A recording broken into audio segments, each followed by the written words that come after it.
It was over. It was over. She had on a two-piece wide leg pantsuit, honey, with a matching motherfucking coat. Huh? And that hair, and she did that little head twist, and look, it was over. What other black woman do you know had walked through there the way that she did and come through? Huh? And come through. What'd you say? It was plum? Okay, was it plum? Okay. Darling, I am telling y'all that was everything. Okay. What I'm going to say is this. Ladies, y'all know that blue is going to be the official color of this administration, right? Because if y'all notice, everybody came up in there. Most of the ladies who were not color coordinated, they had blue coats with blue shoes, blue purses, royal blue, um, ocean blue, and carrying on. Honey, those blue is going to be the color, particularly that royal blue, because that royal blue ensemble that Vice President Harris had on with the cute little pearls, that there is going to be the look of this administration. So I'm sure that there's going to be a lot of girls capturing that look. I'm sure that the drag queens are already on it. Uh, uh, they're already on it as far as capturing those looks and carrying on. So y'all gonna see that at all the shows and this, that, and the other, that there was every, every, every, everything. You understand? I mean, even Hillary and her great, she came up in there with that great purple um pantsuit on with the ruffles in it. And when she came in, I said, "Oh, okay, she trying to sock. She trying to sock it." Uh, it was done when Michelle walked up in there. You understand? It was done. It was over, over, over, over, over. Nothing more to be said. Nobody else could have. Nobody, as you notice, nobody else follows that neither. Hmm. How about that? Hmm. Okay. So we can get all off in there. Wait. Princess, you said I'm extra. You so extra. Cranberry though. You don't get the cranberry. That was a cranberry. Like, you know what cranberry sauce looked like. That's exactly what that was. Now Larry said it was plum, honey, but they close together. That cranberry plum wine, they're close together. Okay. And if you don't know your colors, children, I'm going to invite you guys to go get yourself a 64 box of Crayola crayons. That there's going to give you all your colors. Now, if you really want to get cute, okay, if you really want to get cute, then you get the 128, honey, because they've taken and expanded the colors and carried on. And that way you can understand your colors, honey. Understand your colors. Understand your colors. Understand what families they belong in and carry it on and all of that kind of jazz. Yes. Yes, it was. The purple was symbolic of bipartisanship. Yes, I've always agreed with that. I've always said that, it is so obvious when Democrats wear blue ties and the Republicans wear red ties. It is so fucking obvious. I was like, if y'all are for bipartisanship the way that you are, wear the purple ties and say we're in this together. You know, wear something, one of those particular colors to wear. As a matter of fact, I'm going to advocate that they get rid of blue and red, or at least if they're not going to get rid of it, at least start adding more purple into the scope of things to say that, listen, we're in this together. Red and blue make purple, honey. So this here, we're looking for bipartisanship this and bipartisanship that, you know, and this, that, and the other. Uh uh yeah, and get all off into that. What you say, princess? I just want to rock that gray short fade like Mr. Obama did yesterday. Listen, honey. Okay, what next? Listen, I wish he would let his beard, at least a mustache and a goatee grow, where and had that salt and pepper, or at least all gray to go with the gray. Wouldn't that be sick, man? Yeah, that would be hot. That would be so much hot on him every time I think about it. Okay, that would be so hot on him. Okay. But here's something that I want us Uh, right. Okay. Okay. Right. Okay. Okay. Just wear a striped tie as the president elect. Yeah. Okay. Here's something that I want us to get into because now that we're here, we didn't have all the bells and whistles ring. I'm gonna read it how I wrote it up. Okay.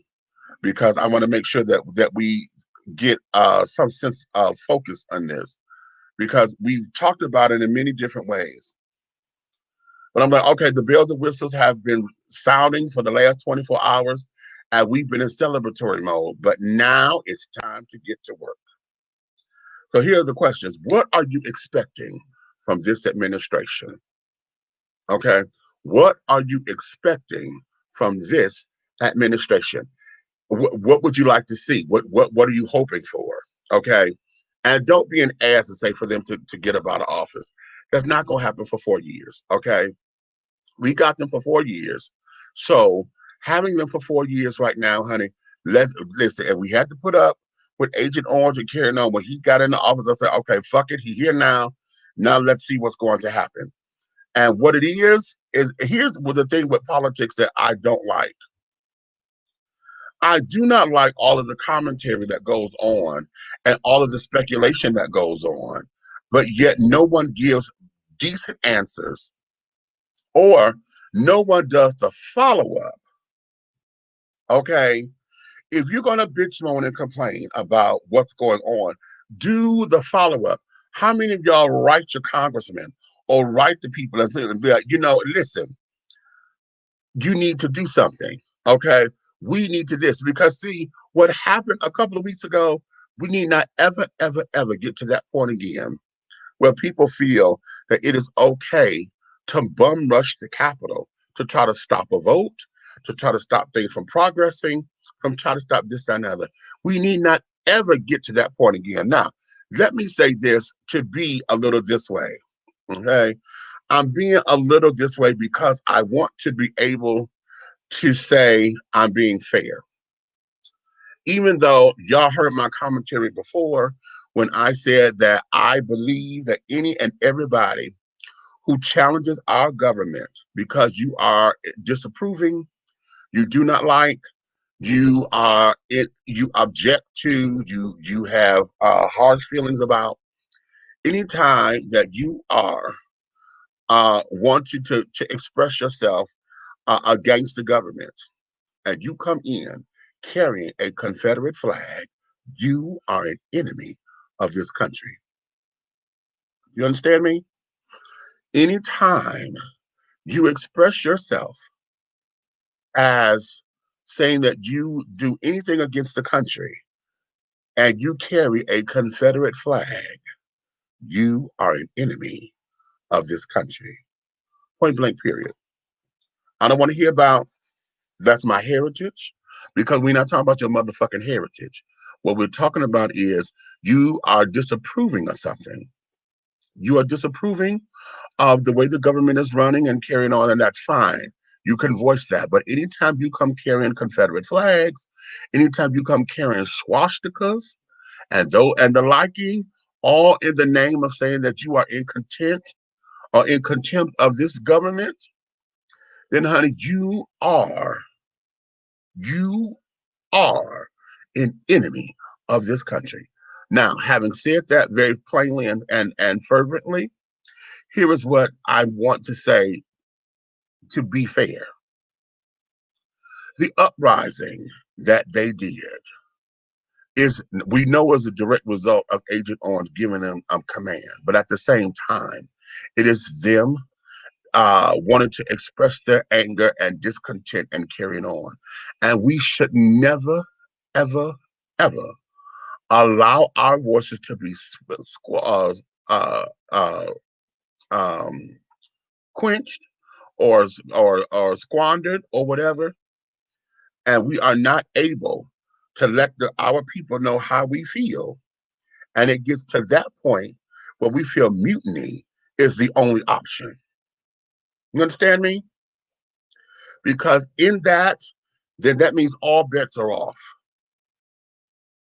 And that there, we should never, ever, ever get to a point where that there is the problem. Okay, or we see as a solution. We should never ever do that. Okay, now all them motherfuckers need to go to jail, and that's just all of them. Everybody who was there that had anything to do with that, breaking the windows, and all their asses need to be locked up, and that includes Agent Orange. Now, having said that, what are we going to do now that we have this administration?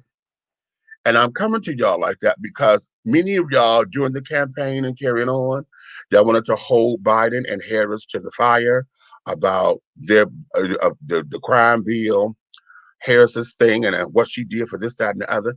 They wanted to hold them to the fire. All right. Well, now that they're here, what are we going to do to sit down there to help them make right their wrongs? Okay. What are we going to do to make them accountable during this administration, particularly Black and brown folks? This is what I want to, let me finish reading how I wrote this. What are we expecting from this administration? How are we going to hold them accountable for their work? Will we as Black and brown people hold their feet to the fire to make sure they support our needs? How are we going to deal with those who are looking to smear this administration for insignificant deeds? And then let me stop there because I do have another topic, but I want to stay here because I want to explain that just a little bit more. I see Red and Derek, I'm gonna bring y'all in just a second. I want to flush this out just a little bit more because see, here's where this is. And Haji, I hope you bring your ass up in here because I want to hear you on this. We have had all of the power to the people children and those kind who sit up there and we went from don't vote, hold your vote hostage, all that kind of bullshit. We got folks saying that Black folks don't need to vote and this, that, and the other because they ain't gonna do nothing for your kid. No, why would you vote for somebody who did it and they don't care about Black folks and blah blah blah? What are we going to do as Black and brown people, since the Black and brown vote, y'all made it sure to tell folks, it's Black women that got you in the office. So if it's Black women and that Black and brown vote that carried this thing, what are we going to do to make sure that we get our needs taken care of? Because I don't want to hear, oh, y'all did this for the LGBT community, or y'all did this for the Jewish community, or y'all did this for the Hispanic community. Y'all didn't do nothing for Blacks. I don't want to hear that, especially not now. Because we know what it is to galvanize. We know what it is to make sure you get out the vote and carry it on. We know what that is. So now what are we going to do to make sure that we hold their feet to the fire, to make sure we have better employment opportunities, to make sure we have better educational opportunities and advantages of things, to make sure that entrepreneurship is something that we have that is attainable for us in our own communities? How are we going to get rid of a lot of this blight and shit in our communities so we can rebuild our communities so where, hey, they're not looking like ghettos and shit anymore? What are we going to do for that? Okay, what are we going to do to put into place to make sure we have this particular administration? And if y'all gonna hold them to the fire, how you gonna hold them and what you gonna hold them to the fire for? Okay, and then we already know there were 70 million people who voted for Agent Orange. So we already know that's 70 million people who going to be talking out the side of their motherfucking mouth already. As a matter of fact, I saw something that was put up from Fox News, Sean Hannity or somebody. And he hasn't been in office for 9 hours. And already we got 400,000 people dead from the COVID virus. That ain't got nothing to do with Biden. But that's the talking point. So see, we're going to have that kind of bullshit that's going to be for the next 4 years coming into this administration. So my question to you is, what are we going to do to get the work done? What are we going to do on the grassroots level? Because you got your local politics still that we have to do. Hey, those of us who are in Georgia, we done push Ossoff and Warnock up there. What's the direct line? I've been sitting up here trying to figure out who in the hell is Warnock's press secretary, because I need him to come right here on this show. I want him on this show so I can ask him my questions directly. I want Ossoff right here. Now that y'all got them goddamn seats, What can we expect from you? And I want specifics. I don't want the fluff that you were trying, because you're in there now. You got the vote already. Now that you in there, I need to know specifics. What is your plan of attack? What are you going to do? Because see, here's the question I've been trying to ask. As a single man with no dependents, okay, who sits up here, I am the purse strings of America, because I don't get the benefits of having a family. I don't get the benefits of saying that I am head of the household or whatever. I don't get none of those motherfucking benefits. And yet, at a $14 an hour job, my tax bracket is 24.2%. And when I make overtime, it slides up to 27%, depending on how much money I'm making. So you know, took damn near a quarter of my money for taxes, and I can't do shit about it. Okay? I don't do shit about it. I have no recourse or anything to say, oh, wait a minute, where are my tax breaks? Because you won't give it to me because I have no children. You won't give it to me because I don't have a spouse. See? So here we are with that. Okay, that's just me as a single man. Okay. And so there's some other things here that we need to get into. Let me bring the folks up in here. Okay. The big red ally. Big red, the big guy ally. We got Buck up in here, and we got the Graham, honey. Okay, we got the Graham, honey. Jack with the Graham twist. Hey, Big Red, what's going on, What's Johnny? up? What's up, D? What up, Red? What up, Meech? What's up, people? What's up? Thank you, my friend, as always. All right, for the 4 men and the 2 divas in the room. Oh, yeah. Show, girl. That's a whole new show. Okay, let's go to the comments real quick, because I want to make sure I get everybody who's saying hello and hi and all of that. That's Road to Stardom over there on the YouTube. Okay, on the YouTube, honey. Wait a minute. Okay, Chris, you say, hey, Big Meech, long time no see. Out on rounds and more relaxed now.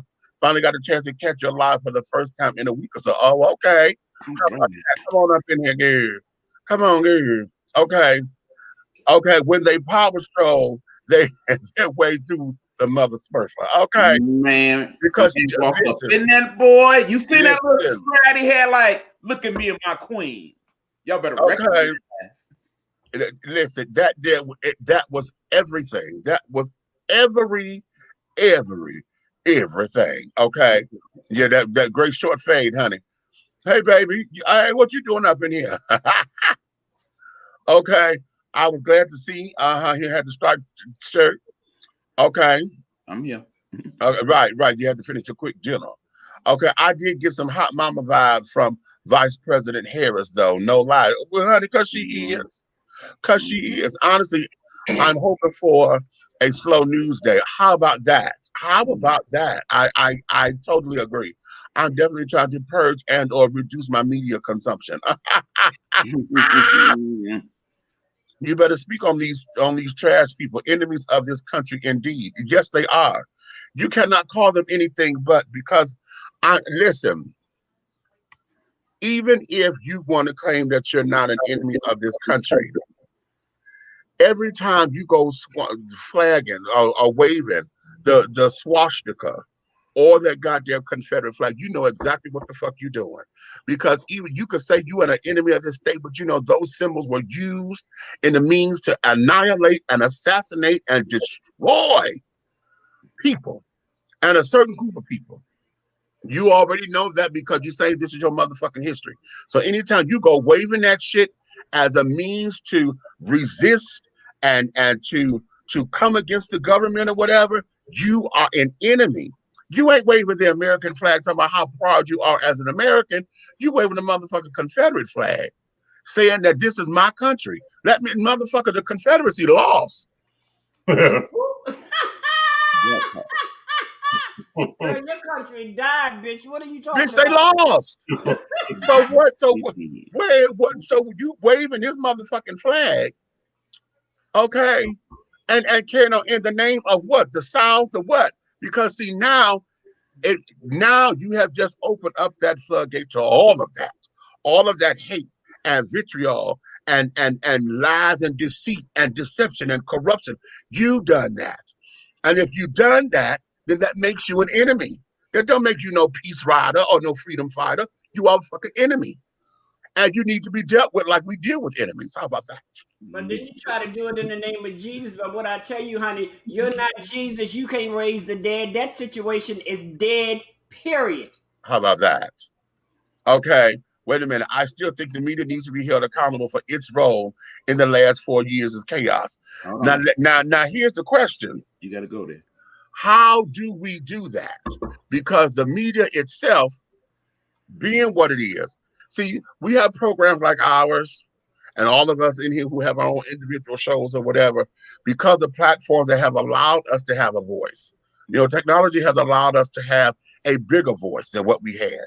Before, it was media outlets because you had to pay for the time. And remember that back in the day, if you wanted to sit down there and make an editorial or whatever, you had to go down to the TV station or you had to pay for time and this, that, and the other, because you spent money and they had to put it on the air. And then they had to edit it and to make sure that you could have opposing views, but they had to come off a certain way. You couldn't go down there making an ass of nobody. But now that we got platforms like this where any and everybody can talk, what has happened, and the news is not the news, it's not reporting. What we have is a lot of commentary and we have a lot of speculation, okay, that everybody starts to react to or act as if it's truth. Okay, it acts as if it's truth. When the fodder started to become believable because the news wasn't, how many times have we sat down there and looked at the news and said, y'all just ain't got nothing to report about, do you? Because now, in order to sit down here and have some time, you want to talk about what the president done ate for lunch. Oh, he would. Remember that? I got so tired of talking about Bill Clinton jogging and going stopping at McDonald's. The fuck? And how much time did they spend on when Obama wore the tan suit? Let's make it. Got nothing else to talk about. When Michelle Obama was on her time and she was in public and she had on shorts. Right. So you had nothing to talk about. And so because of that, the news wasn't entertaining. You know, and when we were kids, how many of us understood that? We hated the news. Why? Because it was so fucking serious. This is Walter Cronkite. Yes. Yeah. Okay, right. Hi, I'm Dan Rather, and this is 60 Minutes. Okay. Hi, I'm Connie Chung, and this is NBC Evening News. Okay, right. Okay. You know, I did see with Connie Chung, honey. Right. Okay. And because it was so serious, I remember there was very few times where the news reports would even laugh at something, even if it, you know, it was very. And then how about now when they report it? I know back in Detroit, honey, Bill Bonds used to get on my fucking nerves. That motherfucking alcoholic bastard would sit down and would get on the camera with that badass toupee. Hi, this is Bill Bonds. This is the most horrific, horrifying, most disturbing piece of news I've ever reported in all of my life. Good evening. And we go to the story. I'm like, what the fuck is this commentary? Coleman Young, you should be ashamed of yourself. Yes. So when the news anchor started giving commentary, in addition, you know, now you adding your personal feelings into the story. That there, you couldn't say, you know, it wasn't just, oh, this is a sad story. Or it wasn't just that. You done gave a whole emotion, a whole emotive thought to where now folks have now started, they're watching the news because of you. You know, now it's all about ratings. Because now we starting to play the numbers game now. Or who could get the Desk Body Award or whatever the damn little news awards, their version of the Oscars. Who could get these damn awards and carrying on? So now we have a lot of that. So the question becomes, how do we hold our media responsible? Because see, remember, back when it was just print media, okay, you could write into and do an editorial. I don't like how y'all said that. Yep. Y'all did this and y'all did this and y'all need to be shaming yourselves. We was able to do that. Okay.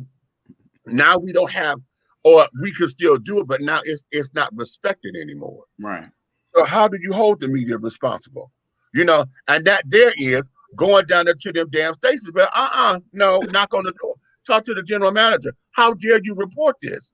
Because see, I'm looking to get a news person. I'm trying to get one of our local guys on the show here, because this is something that bothers the hell out of me. And this goes to your point, Amy. I know you only got maybe a 10-second clip, but you telling me this damn story, and you took that 10-second clip and looped it to where it done became a 45-second goddamn story. And all you doing is looping it. So you paying this, and it's as if you trying to incite a motherfucking riot. Go to when the 9/11 happened. Every time you turned around, they kept throwing that goddamn plane in the air, throwing that plane in the air, throwing that. Yeah, what the fuck is this? How many times had they sat up there and showed you that guy's knee on George Floyd's neck? Yes. Just so that we could get outraged. That's ridiculous. I don't need to keep seeing that, and you right here with me. And then every time you see it, now look, you keep saying that 5,000 times.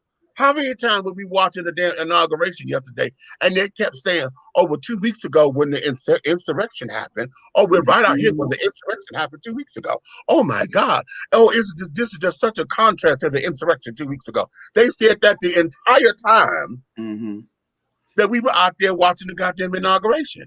Okay, let me address a few things, Meech. Because as you know, I went to school for journalism. Yes. And in the end, I made it my minor. But when I went out into the working world to try to find employment, the thing was this. One, they want to know what you know about the technology in terms of behind the scenes. But two, they want to know how big a muckraker could you be? In other words, how deep were you willing to go to get the real story? Now, let me point out a few things. Remember, all these major news outlets are owned by the 1%ers, as I call them, the people with the big dough, okay? And whether it's your newspaper outlet or your television outlet or some of your internet outlets, most of them is owned by the same 6 to 10 people, okay? All right. And in the end, their money is the one that fuels this machine. Second of all, remember, the news is much like your sports or what have you. They want the dollars to fuel what's going on so they can pay these personalities and so forth.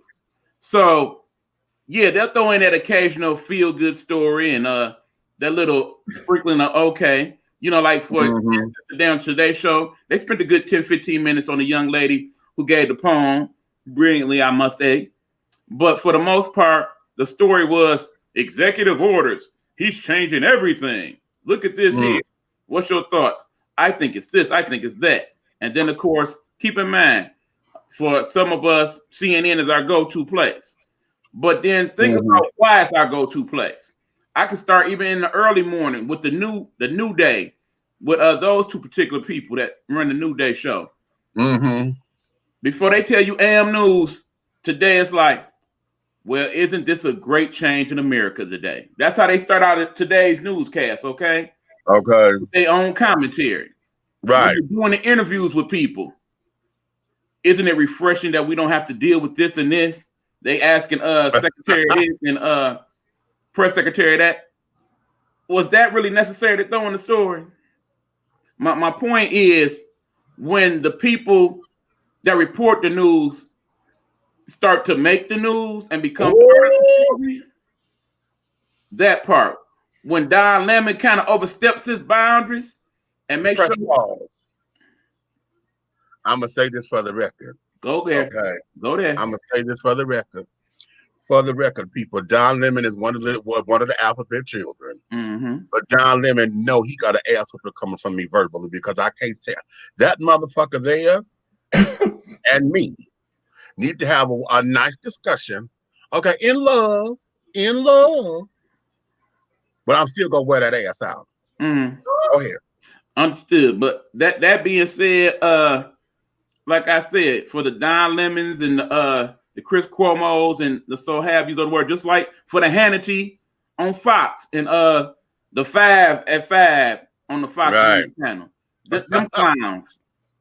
Yeah, even the black dude, he's a clown too. Anyway, the point is when they become more of the story itself than the story, Right. that in itself is part of the problem.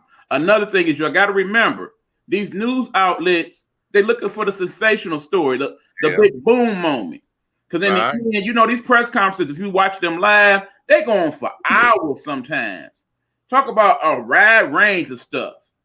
But they wait for that one moment when said press secretary, president, vice president, what have you, say that one thing like, and that. Oh, he said what? Did you get that? Did you get that on camera 2? Did you get that on camera 1? Get the cut, cut the tape, cut that part right. We want that 4 seconds right there. That's going to be our lead story. Boom, go there. Instead of telling you the whole story. And you know that most people not going to take the time out of their busy lives to go watch the whole thing and see exactly what was said. So when you see Fox News, as much as I hate them, and they go, well, they didn't tell the whole story. Sometimes, even about that damn orange clown, they was right. Because but they concentrated on that. But remember what the goal is. The goal is to get you to tune in. Right. So that when they run the commercials, it's the ratings game. It's the ratings game. Absolutely. Nothing's more important than the Nielsen box. Because in the end, the ratings come from you watching, and you watching gets the commercials, and the commercials get you to buy stuff. It's all a big circus. Hey. You know, I turned the news into a pie. And my pie looks like this. 30% real news, 60% entertainment, 10% commentary. I like wait a minute, that goes right here. Media loves amping up the country's emotions, especially when it's political. That's perfect segue into that. Excellent. Okay. Perfect. And the reason why I had to stop you, I wanted to get on that down limit right then and right there. Mm-hmm. Because there seems to be this fallacy that because, you know, the alphabet children are the alphabet children, that we don't never disagree and carrying on and blah, blah, blah, that he's black, he's a black gay man and blah, blah, blah. And the reason why I strongly disagree with him, okay, is because I had a problem with him and that whole Chris Rock shit. Okay. I had a problem with him. I had a strong, major motherfucking problem with him. And how Chris Rock and the Kevin Hart, you know, thing. Well, Kevin Hart mostly. But that's what I'm saying, it's Kevin Hart, because, and I'm thinking Chris Rock, but it's Kevin Hart. I had a strong this thing. So much so I even did a Big Meats moment on Instagram about it, because I felt that what he did was way beyond his scope. But then I had to look at the nature of his show. See, he went from being a regular news reporter to now they gave him his own commentary show. Okay. Right. And so now he could sit down there and talk about this, that, and the other. And he can cuss and say, oh, shit, this and this, that, and that. You know, call himself a few times cussing. But because of cable television, you know, they let it slide.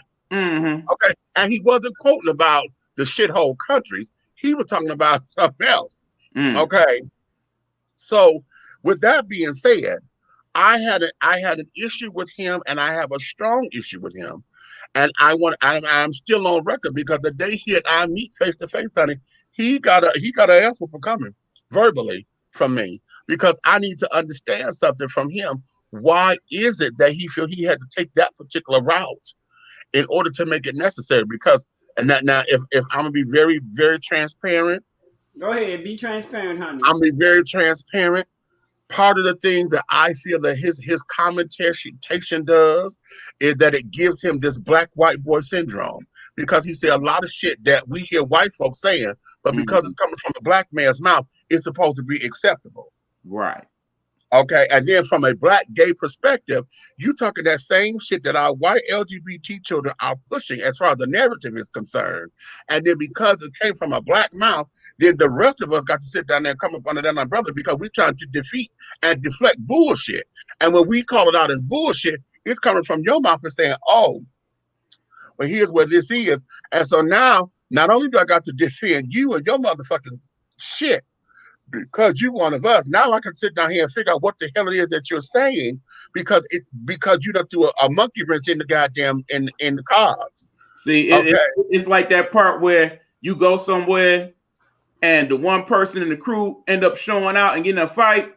At that moment, yeah, we're gonna beat everybody's ass that we need to beat. But when we get you home, it's time for us to have a little talk. No, we're gonna deal with you. Yeah, okay. But see, the thing that I think, but a lot of this that a lot of people are not paying attention to, just because Lemon or whoever the hell he is gay, does not now nor does it ever mean that he speaks for the whole the whole community in the general. Just like you have black reporters on it, that doesn't, and that's what people do. They get tunnel vision and they say, "Oh, he's gay, so he must, since he's on the media, he must be speaking." Right? No, you're not, boo. Yeah, D. What's our model for the Nighthawk Network? Our voices, our people. But not always the case. Go ahead, Meech. Okay. And here's the other thing, because taking that example, he doesn't speak for all gays.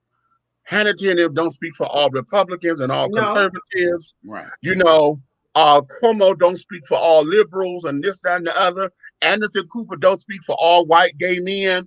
You know, we have a litany of people out here, okay, to where it is not this monolithic kind of thing to where we have to take them at their word. But the problem is that in this country, we have those who are diehard fans, and the diehards are going to do what diehards do. Okay, die hard. Okay, for their people, and they hang on this shit as if it's gospel. They're afraid to disagree with it. If they disagree with it and carry on because of whatever this is, but they forget we're all human. We have likes and dislikes, and it's okay to disagree as long as you're not being disagreeable. The whole thing of this is that the media, and it's hard to do because I'm in this business, okay?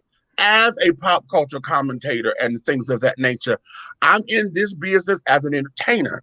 We are responsible for having our fingertips on the pulse of society. You understand? If I can sit down here and check your pulse, goddammit, then that means I'm right here to know what's making you tick, what's making you breathe and carrying on. If I want to cut that motherfucker off, if I grab you right, I can stop your heart from beating. So we have to learn that what we do and our actions are part of that. So yeah, we have to hold the media accountable for this. And how do we do it? We got to get in their goddamn faces. I watch Good Morning America all the time. I watch The View all the time. And so much so I watch Tamron Hall. But damn it, we have to be on them. We'd be like, I'm not appreciating you. As much as we could do and tell them how great they look or how fucked up they look. Okay, oh, your hair ain't together today, honey. We could send out a tweet on that all day. Right. Girl, who did your makeup today? Because you ain't looking right. We know how to do that bullshit. But we don't know how to sit down there and say, ABC, NBC, CBS, MSNBC, CNN, Fox, all of y'all. Y'all bitch asses. Y'all bitch asses. Don't send no damn baby out here. I need the real reporters. I need the old school children. Okay? And if you got new schools, you better train them on how to get the story and stop doing all this fucked up father shit. Because this ain't reality TV. Okay, this is real life. And we need, if we're gonna tell the story, what sense does that make? You put yourself in harm's way for those who go reporting on the wars, and you out there where they firing and bullets and carrying on. You got weather people out there in these storms trying to tell you about a motherfucking storm and a tornado and a typhoon, and you putting your life at risk to get the story. And yet the producers and shit gonna sit down here and spin this motherfucker. Slice it and dice it. That doesn't make sense. And us as a people, we have to do better with making sure we hold their asses to that motherfucking fire, just like everybody else. Let me go back to the comments. Wait a minute, Reg, you had your hand up. What you finna say? Oh, no, I'm good. I had an erection. Now it's an insurrection. Don't worry about it. Oh, shut up, fool. You know what? I'm glad you didn't talk about that. Thank you very much. Leah, you know what to do. For this. Leah, you know what to do. Listen, I want to see black and brown people in the news for success instead of death and violence. How about that? Okay. Sean Hannity's first headline has nothing to do with it. As my mom always said, the tea in China. Okay, right. Okay. The same. They always save it for near the end of the broadcast. Exactly. Okay. Hey, Rhodes. She's saying hey to y'all. Okay. Hello, what up? Insurrection. An act or instance of rising in revolt, rebellion, or resistance against some civil authority or an established government. That part. Mutiny, honey. Carry Start with okay. Big Red, you so intelligent, Hercules. Start educating yourself on who owns the media. Then are in the pockets of trash like Agent Orange and the Koch brothers. Then out the networks that affiliate with traders. Oh, that's good. Tell them research department. That's real good. That's real good. That's real good. For the record, that tan suit was badass. Haters gonna hate. Hello. For sure. Okay. Watch the news for facts, not commentary.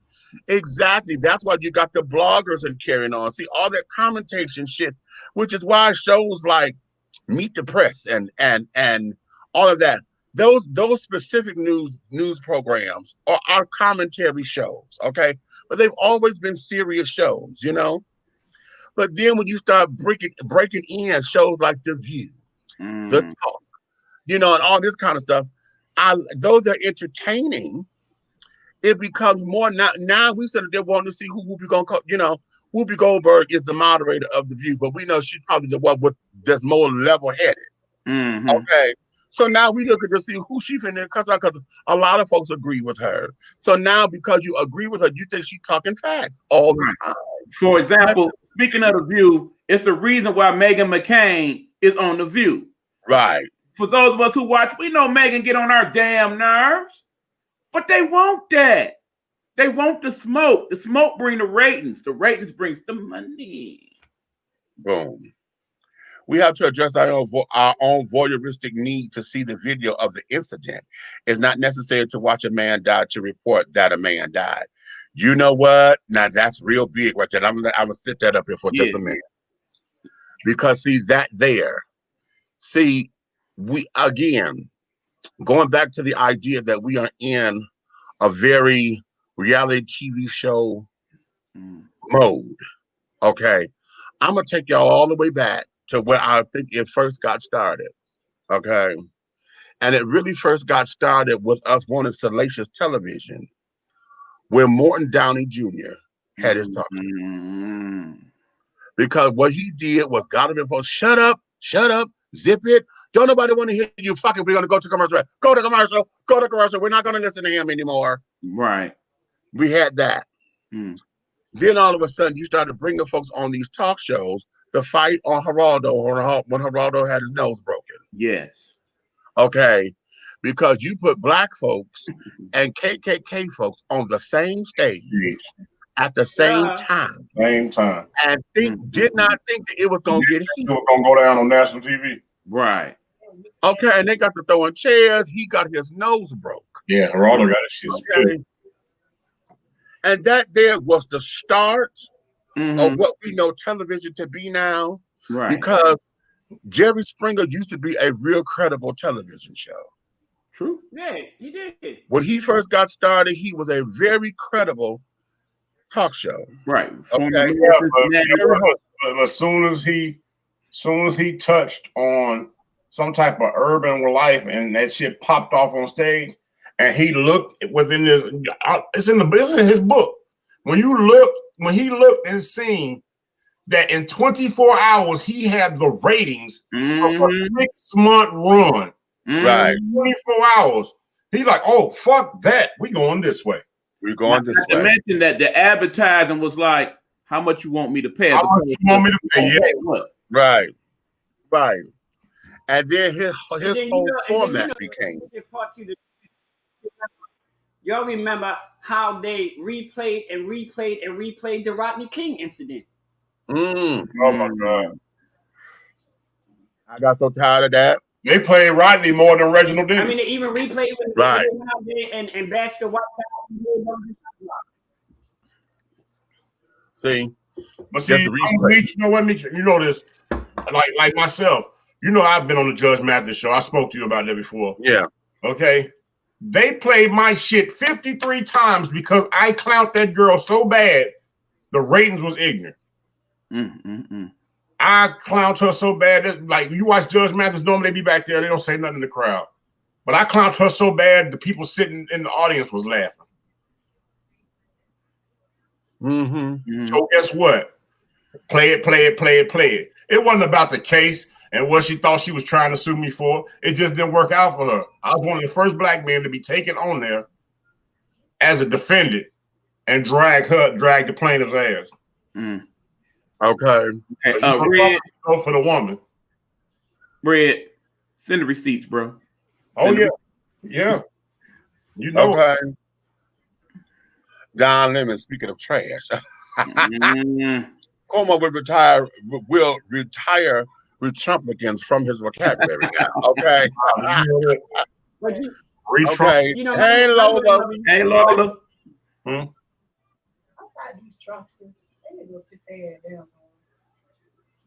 Wait a minute. Okay. Naomi said she's gonna trump somebody's ass off. Huh? Naomi said she's gonna trump somebody off. Okay. What's good, everyone? Thanks for the love. Okay. Love and mean it a lot. Okay. What up, Coach V? Love you, Coach V, honey. Take care of yourself, though. We know you ain't you ain't fooling me. Get some rest, bro. Good evening. Good evening. Okay. Okay. You don't be telling on me. Thank you, Leah. Okay. Okay, pop it in and about to pop back out. She heard her name, honey. Okay, she heard her name. Thank you, Lord. Thank you, Miss Red. Thank you so much. I don't know how you do it. It must be through prayer and supplication, honey. Okay. What up, JoJo? We see you. Hey, Red. So, okay. Yes, my darling. So now let's get back to okay. So we said we need we have to look at the media. Okay, and we got to hold them accountable. What are we going to do to hold these children accountable now that we are here? See, here's where this is. And I don't want us to get so bombarded with our history and history-making efforts. Yes, we have made history with the first. This is the oldest man to be sworn into the presidency at 78 years old, ever in history. Okay. We have the first woman of color. Okay, the first Indian woman, the first Asian woman, the first black woman, all of her heritage to be vice president ever. Okay, we done had the youngest person ever to recite a poem and stuff, and to be part of the inauguration celebration. Young, okay, black. Okay, say that. Okay, so we got a lot of firsts. Okay, up in here. Okay, we done used. We had the very first Latino Supreme Court justice, female, with the Thurgood Marshall Bible, swear in the very first black female president, a vice president. Okay, we had the first black president and the first black female vice president give each other a fist bump on inauguration day. That was impactful. Yeah, that was the shot. That was the motherfucking shot of shots. You understand? Okay. So in having all that, now we got the bells and the whistles that's going off. Okay, we got so much because listen, everybody hollering because this is what we're doing for HBCU. We got Howard, we got Spelman with Stacey Abrams who led the pack. What's the other one that's represented? Morehouse, because Warnock. He's from Morehouse. Okay, so we got HBCUs, honey, represented thoroughly throughout this entire political process. So anybody who always felt as though HBCUs were not good educational resources and all of that, well, damn it, you can't get no better. Wah. Okay, you can't get no better than that. Okay, coming behind a black man who went to Harvard. Okay, So what do we say about all of this? So now we have all of this, and we got all the bells and the whistles. But we can't let that be our distraction. Because that's what happened when Obama got up there. That we got the first black president. Ooh, the first black president. Ooh, the first black first lady. Ooh. And then y'all got mad because all you fuckers who say he didn't do nothing for black folks, what did you do to take it to the table? Or what we did you stay there? Did you have a plan? Did you have a fucking agenda? Did you do a point system and say, you ain't did this, you ain't did this? And then how many of y'all fought when he fought because you saw the goddamn Congress wasn't favorable to him? When you saw that they were giving him hell, why didn't you go to your congressman and say, get the fuck up off of him because he's working for us? Right. Why didn't we do that? Huh? Why didn't we do that? And so now we got another chance to do it because y'all say the black vote did this. So what the fuck are we going to do to get everything in order to, and I am so charged with understanding that black and brown folks need economic and political empowerment. Okay? Because when you get economic empowerment, when you start showing them that you can make some coin and your coin can see, listen, let me explain this. The coin that we make, I'm not talking about individually, because we got a number of individual millionaires and carrying on. And you see Lil Wayne's ass done set up there. You got Kanye West done set up there. Okay, all that old bullshit. So we got tons of the children that got a little coin. Well, what we need is to galvanize that coin. It needs to be a collective effort. Because it's in that collective effort that we can say, we as a black folks, see the way how y'all talk about the Jews? Way how y'all talk about the Jews? Oh, well, you can't fuck with the Jews. Why? Because they centralized, damn it. Why the fuck do you think that the Asian community got a little Chinatown in damn near every major motherfucking city? Right. Duluth. Okay. Duluth, China spelled backwards. Okay. Why do you think that is? Because they got that political, they got that economic power. And the money stays within them. It stays within them. Let me make it simple. Come on. See my hand right here. What that mean, Meech? Power to the people. No, you know, not just that, but you take these fingers, make them together for a fist, and make a mighty blow. Joe, hey, okay. Yeah, I remember that part in Soul Food. Hello. That there is that's our fist, honey. High. Hey, the saddest thing in the whole damn thing in the conversation in the topic that you're speaking on right now, Meech. The saddest thing in the world is all it takes is 24 to 48 hours of us not to spend a motherfucking nickel in this country, and the stock market is going to crash. Right. Woo. Right. And right then is when we motherfuckers say what we want. Right. But we can't spend a motherfucking nickel. And I go even one better. Not spend the money and not show up for work for a day or two. Because remember, most of us people of color, what are some of the businesses we tend to work at? The Walmarts, the restaurants. Well, if everybody, goddamn, you know what? I'm tell you something. This is what bothers me about my people. You working, you being a good Samaritan, doing whatever, you know what I'm saying, making the money, trying to put something on the table for the family. Okay, that means at that job, you earn your vacation time. If we collectively, just like they did the Underground Railroad, we don't have to talk to everybody. We just got to talk to each other. And if the motherfuckers talk to each other, and they can all come up with, all of us got 1 day or 2 days of PTO. Make them crackers pay us for not spending no money, for not going to work, and watch this bitch fold. Like, oh, they serious. We better do something. Ain't that what happened when we all hit the street? I see this shit. George Floyd. Oh, they serious. We might want to take the doggone images off the Aunt Jemima box and Uncle Ben box. They serious now. Yeah. You better say that, Red.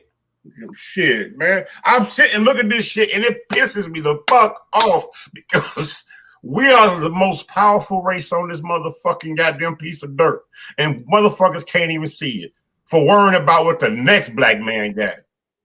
Right. That part. Right. But yeah, like Cupcake just said, let motherfucking Michael Jordan drop an old pair of shoes with a new color on it. Mm. They lined up around the corner, and let me show you how fucked up he is. They lined up around the corner to spend $150, $200, sometimes $400 on a pair of motherfucking shoes, and he's on the other side of the map building a prison for you dumb motherfuckers that can't get the shoes because y'all finna go steal, kill, and everything for the shoe, and he got to have somewhere for you to go. You started that, Michael. You did that. I charged you with that shit. Because I know a lot of people lost their lives and a lot of people who got motherfucking charges of motherfucking armed robbery over a pair of motherfucking shoes that your black ass don't need to sell no more. Right. Not to mention, you know how much damn shoes cost. How many people died here in Detroit alone for them goddamn shoes? Fucking invested in trying to steal the shoes from each other. From each other. Come on TV one time like, I don't approve this method. People to be selling the shoes for cheaper. I'm not a purchase no more. I'm out. Any of that. Okay. But see, a lot of that what people fail to realize is, like with me, I'll use an example as me being a performer. When I first started in this business, one thing I learned a long time ago, I don't give a fuck who don't like me in the room where I'm performing at. I'm here to make coins. Bitch, I can sit right next to you. I ain't got to talk to you. And sometimes we got to learn to be in the same damn room with people that we don't always agree with to get shit done. Plain and simple. Right. Right. Do your shit, honey. We are here to entertain. I ain't got time to worry about whether or not we friends or not, honey. That'll come later. Right now, let's go make this paper. Okay. One time what number you know what? I'm gonna tell you something. That dude up there. That dude right there. If you ever work on a set with him, then you'll meet him. Right now, you don't know it. Okay? And I thought I was a goon. When I'm in the studio, a lot of people say all the time, like the people I work with, and some people I work with, everybody, they know them as assholes. And they started laughing because they were like, what you laughing at? They be like, you ain't worked with Red yet. Right. Because when I put that hat on, I don't give a fuck. Listen, I don't give. Listen, and yeah, my sets, all of my sets, whether I'm on film or stage, yeah. I'm a teaching director. Okay, I'm gonna tell you what I want. I'm gonna get your input because you're part of the creative process, as far as I'm concerned. Okay, I can't. We're trying to do this together. You're creating the character. I need to build what the story is. Right. So we work together. So we're going to work that part out. Now, after we done said what the fuck it is, I want my shit. Exactly. I have been a director on a set with him, and we had a fucked up actress. Bruh, let me tell you something. I said, I'm going to show you how raunchy I am. I'm outside coaching her before she stepped in. I told her, I said, first thing I want you to think about right now before you go and recite your lines. You just got home from goddamn work and you walk in and your doggone sister fucking your old man. Now go. Right. I get it. Still couldn't do it. And what I do, I walk right over by Meech. I said, y'all might find another bitch. Right. Right. And so all of that to say. See, a lot of that comes from. A lot of that comes from preparation. Like for even like when I'm doing a show, I may go to a show and I only take 2 outfits, but trust and believe there's 6 or 7 outfits in that bag, 6 or 7 different numbers because I'm always prepared. There was a time that I went to do a show, supposed to have been 10 people on the cast. Bitch, I was the only one showed up. I was the MC, I was the DJ, and the only motherfucking person that was entertainer because I came prepared and I was ready for whatever the fuck they was gonna throw my way. Right. I call that the Boy Scout mentality. Always. And that there, as far as us as a people, taking that mentality and like, okay, in order to get our economic empowerment, in order for us to sit down there and say, these are, take me to your leader, and these are our list of demands. Okay. Right. That there is how we have to approach this, especially since this particular administration. See, this is something that's kind of unprecedented as well. Because we have both the president and the vice president who are being thrown and, you know, blackballed in some regard or whatever, because of their relationship with the Black community. Biden is you know, he was the one with the 1994 crime bill, blah blah blah, and all that bullshit. He's responsible for them calling us super predators and this, that, and the other. You know, they own him for that. They own Kamala for being the prosecutor, for putting folk in jail, and you know, she's responsible for folks losing their houses and things because of the main people that's on them about those particular issues is people with this color scheme. Yeah. The white people have a whole different set of issues. For them, okay, yeah, Biden, he was the one that started with that Obama Negro. And right. This one, yeah, she the one passing for Black. She knows she part this and that. And a good point. And see, and with all of that, see, and I'm going on Black and brown folks because this is what you said, that you know, you're trying to make this right. Okay. You're trying to sit down here and say they wasn't no good for Black folks. Or don't vote them in because they ain't no good for, they gonna do Black folks this, they gonna do that. Well, now that they're here, what are you gonna do to hold them responsible? What are you gonna do to hold them accountable for our needs? What, and do we know what the fuck our needs are? You know, like what we're saying. Do we know what they are? Yeah, like what we're saying, Eric. Yep, you're right. You're right. But we're gonna tell it anyway. Now check this part out. Well, because I froze. Yeah. Did I freeze? Yeah. No, that's all right. Cause I can always repeat. I got a big ass mouth. Right. Okay. Is it? How are we going to hold them accountable for that? Well, see here. Okay. Hold on, Eric, because I know you good at this. What we need is an accountability council in every state with one person connected to Congress and Senate. That's what we need.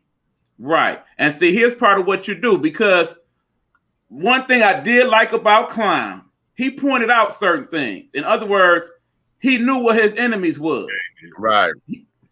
What I mean by that, people, how many times did he point out, well, I can't get certain things said because the Democrats, they run all the major cities and whatnot. Think about it, y'all. Detroit, Chicago, Atlanta, Los Angeles, Democratic mayors, right? City council, mostly Democrats. All these things, once, you know, COVID is back about our face, have open forums, okay? Going back to Red's idea, you take your accountability people. You all go sit in on them doggone council meetings. You better. When it's come time for the open forum for you to speak about what's going on, stand up. I'm so-and-so. And this is what I think. And first of all, y'all ain't doing right. And second of all, Mayor Duggan, when you over there at the White House a couple weeks ago, kicking it with Joe, did you tell him about us? Right. Did you tell him what we needed? Right. If not, next time you go there, brother, pick the phone up and call my man. Tell him we ain't approving this. We voted for this. We ain't getting our money's worth. That's how you start to hold some of these people accountable. But see, the downside to that is what you said was a very valid point, how Trump said what he said. But you know what? It seemed like nobody paid fucking attention when Obama was telling everybody the same thing. I can't get shit done because of them fucking Republicans. But everybody was like, well, you're not doing this, you're not doing it. And people never took time to realize that he was fighting an uphill battle from the get-go. That's why he executed so many goddamn executive orders. A Promised Land. Please read that book. He maps it all out. He needed help in the Promised Land. He's telling you, I was screaming for help. Yeah, but people did not listen. Yes. Okay. Man. Hold on. Y'all gonna make me go out here and slap one of these crackers, bro.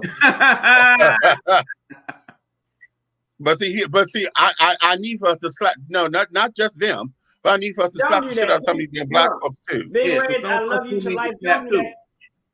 All you gotta do is find Ray Ray and push his ass in front of Bubba. And make the fight jump off from there. Okay, women, let me go to some of these comments. Well, if I find Ray Ray, I might not push his ass nowhere. No, see, you find Ray, you might try to push him with something else. And that's what I did. We hear I was on Judge Mathis when this girl tried to sue me about her prom dress and got her straight. That was funny. I remember that episode. Yeah. What up? I love every moment of it. I gotta go, y'all. Try to come back in on the conversation. Okay, take care of the baby. All right, friend Amy. We have to stay the course and hold people accountable. You better say that, Tracy. Wow, that's what I did, Big Red. When we went on Judge Mathis, the girl tried to sue me. Yeah. Oh, okay. We printed it. Okay. Collectively, exactly. JoJo, Right. what you say? It's great to enjoy every moment about the continually historic events with diversity, but we still got work to do, such as by getting this country together without hypocrisy, materialistic purposes, and bigotry. All right, come on, say that. Right on. Okay. What's your security? Okay, right. We the damn security guards at other people's businesses. How about that? Yeah. Okay. Okay, together we are powerful. You better understand and know it. Real. Okay, now there's the problem. Okay, exactly. Double H. We are not here on earth to fix it like in high school musical waiting to happen. Okay, we're on this earth to stand out. Okay, right. Joe. Okay. I stand out, honey. I stand out. I'm the most stand-outest virgin in America. I stand out, honey. Okay. Right. Hey, exactly how old is that Hyman? Let me get back to the maneuver, and then I'll tell you how old the hymen is. Wow. We have to keep the pressure on the congressman and so forth. Of course we do. Right. We have to hold the churches. Go there. Oh shit. Go there. We have to hold the churches accountable because they just can't sit back and ride their coattail for the seat at the table. God damn it. Go Wait ahead. a minute. I'm gonna leave that up there right there. Please because go there. this is the other thing where I need to have Warnock on this about this the other day. Please go there. This is why I gotta have Warnock on here on this damn show. Because he's a pastor, or at least former pastor or whatever. I don't know what that's going to him being a senator now, I don't know if that's going to take away from his pastoral duties. But here's the thing. One of the things that we know is that this here is a Christian nation. Okay? Hallelujah. I don't give a damn how much they say separation of church and state, because that's a lie. It's been a lie since And the reason why it's a lie is because everything that they do, every time they get ready to start any kind of meeting, any kind of whatever, and that's state, local, federal, any kind of politics, what do? They add the invocation. You can't do nothing. After you say the Pledge of Allegiance or whatever, you sit up there and you got to say a prayer. That's right. You got to pray in politics and you got to not pray in school. How about that? You know what? Let me tell you something. I heard this a long time ago, honey. As long as there are tests in school, there's always going to be prayer in school. I'm trying to tell you. They may How not about that? Openly, but Now, let me tell you. When it comes down to making these damn laws and this, that, and the other and carrying on, every time they want to get the people riled up, who they go to them goddamn evangelicals. Yes. What you got? Anytime they want to sit down there and do smoke and mirrors and want to slide something up under the radar for us to be distracted, what do? They throw up some gay shit to take to them damn evangelicals. And Pastor Reverend Dr. So-and-so. Okay. Every time. And so now my question would be to him as a senator. Number one, how are you going to separate your personal beliefs from your duty with passing these motherfucking laws. Because for so many laws, we have so many so-called bona fide Christians up in this damn Senate who sit down there all in the name of white supremacy, white separatism, or whatever, all in the name of the good old boy network, who want to say we are a fine Christian nation and want to sit down there and tell folks that because of this, that, and the other, it ain't moral, it ain't this, it ain't that. But yet they don't want to work for what's the best thing for the people. Number one, how you going to separate that? And number two, if we got to come to the church and get that evangelical vote the way that we do, are you going to support churches having to pay motherfucking taxes? Because I believe every goddamn church who have power, who make decisions that deal with these laws, if you got the power to influence a decision, the bitch, you need to pay a tax just like everybody else. Right. Because so long, first of all, we got to realize that most of our politicians are controlled by the damn lobbyists. Whoever gives them the damn money, that's which way the damn vote is gonna go. You better say that. You better say that. When those oil companies give them big monies, you know they're not gonna fuck with Exxon. They might fund them a little bit. You know when like now people don't know that the NRA is filing for bankruptcy. But look at all the money they're putting into politicians. That's why they don't want nobody to fuck with the gun laws. Exactly. Right. Exactly. Exactly. Because the churches go down as non-profits. They down as 501c3s and C4s, honey. Well, this is just my opinion. I know y'all can slap me for it or whatever, but y'all know how my mouth. Thank you, Reg. This is just my opinion, and y'all know how I am.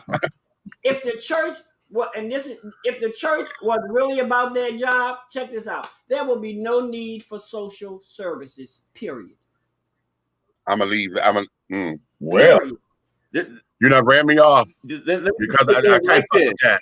If you can have $1,000 seats in your church, you can give somebody $230 for gas and electric bill, and they shouldn't have to be a member of the church. Hey, hold up, Helena, hold up, Derek, hold up. I have been told in a church to move because did you know you were sitting in the $500 seats? I recall that story.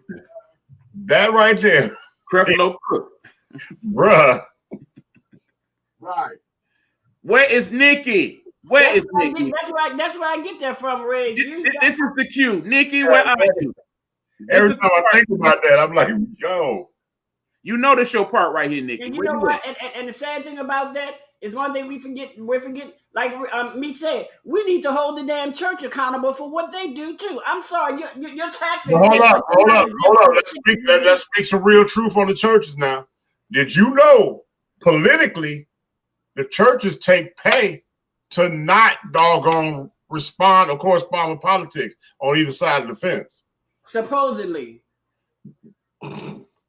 If you excuse me, let me say if you don't hear nothing political from because they catch that payola. Oh shit, Haji up in here. Yeah, come on back, Meech. Come on back, Meech. This what you wanted right here. I'm here. Go to that Haji comment. I am. We got to have an idea of what accountability is. Like Dr. Claude Anderson said, who need to be on this show. I say accountability to what?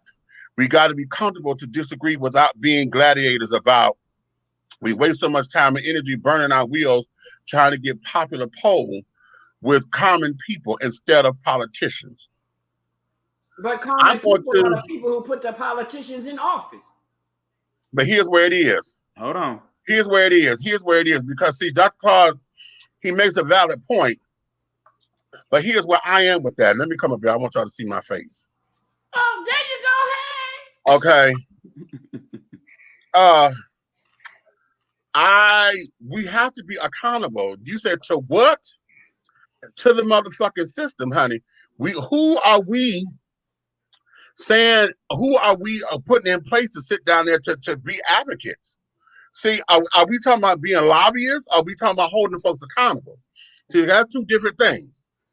Because see, right now, we need to sit down and say, what is it that we're going to do with our accountability. I keep saying economic power is what we need.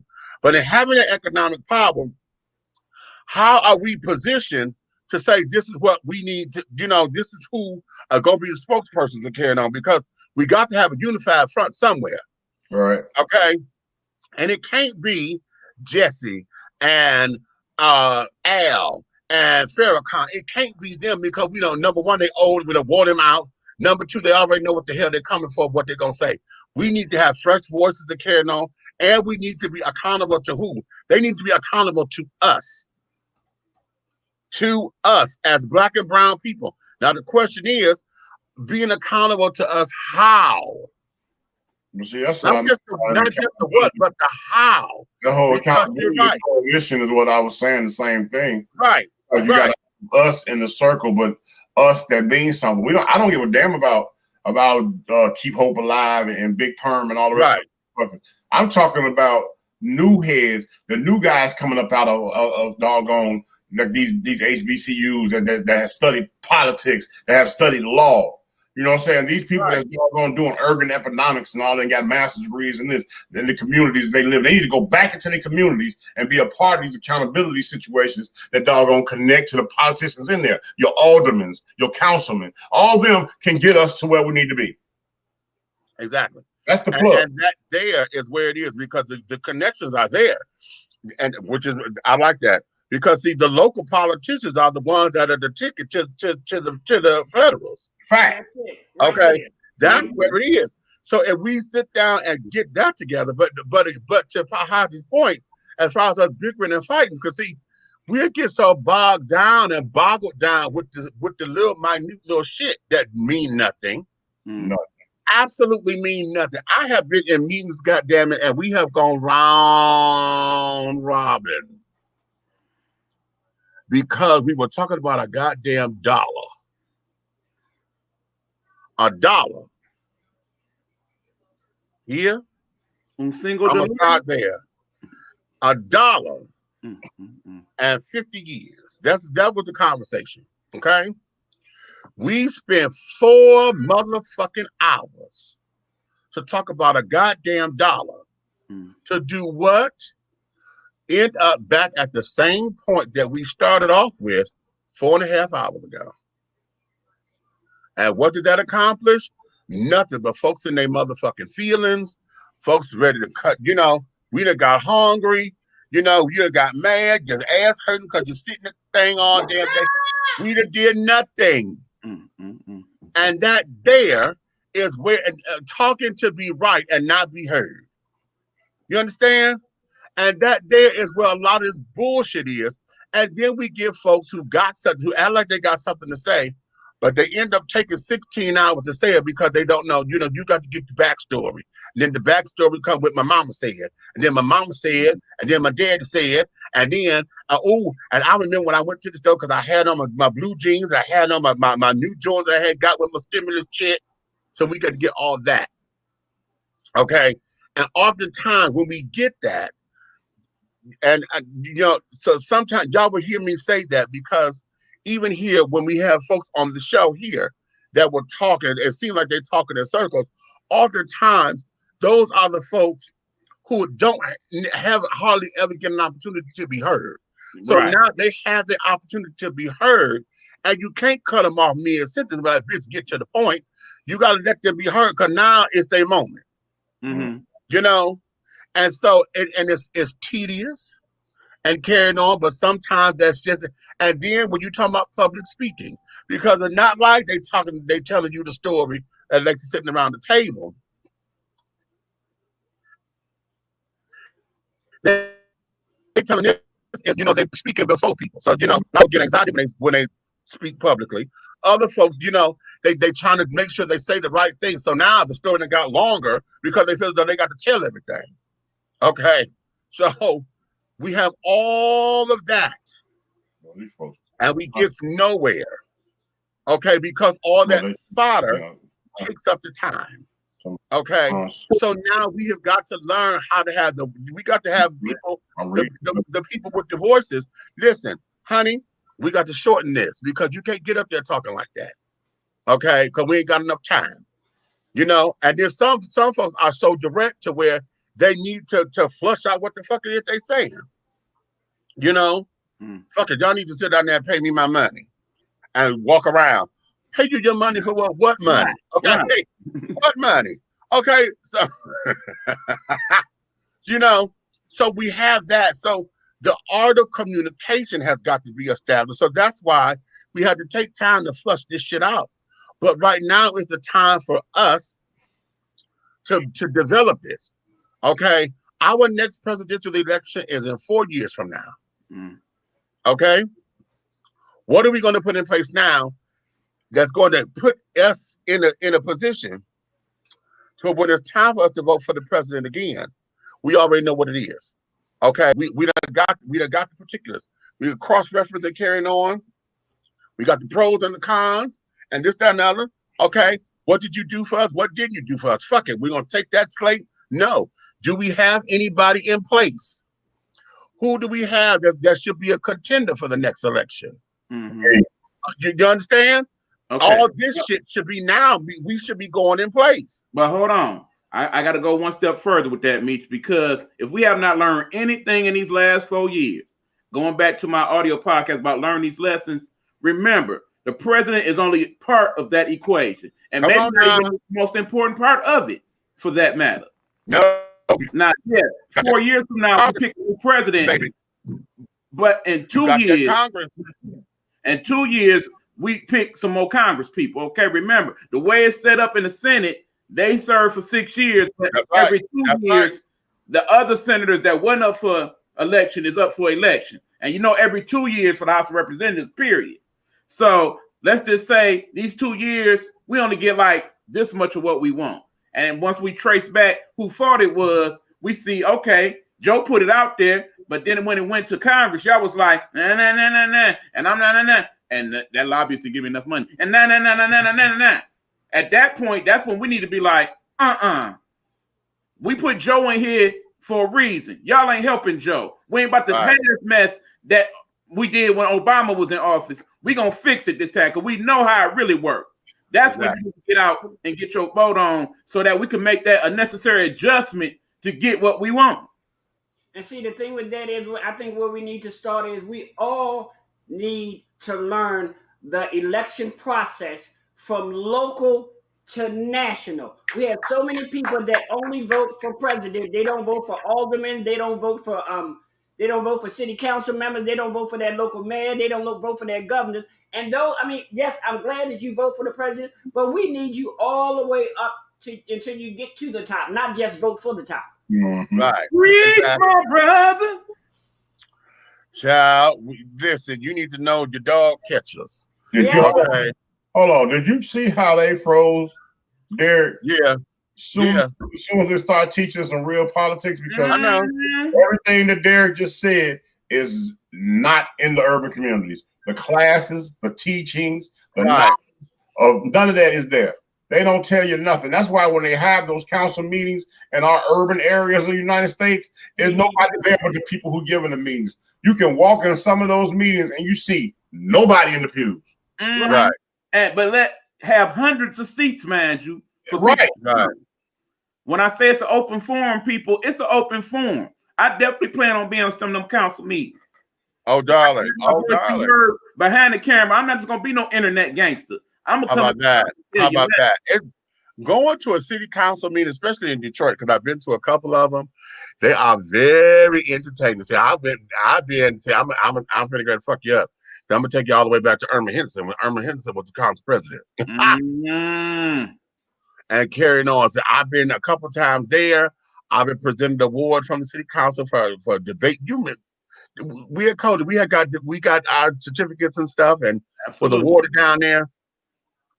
So, you know, being in front of that council is something. Okay, being in front of that Detroit school board. Now I've done that on number. And something else I suggest, if y'all got a few minutes to kill, want something to do when they open the courts back up, 36th District Court. You can sit in on some of them courts. Go down and sit in on a case. Sit in on a case about people getting put out their house, or about when people put the personal protection things on it. When I tell you, you will learn some things. You want to learn the law, you got to be in it, honey. Absolutely. You got to be in it, honey. You when I got get to my older days, yep, on Tuesdays, that's where I'm at. Well, let me tell y'all this, and I'm putting it out there for y'all, so won't nobody have an excuse.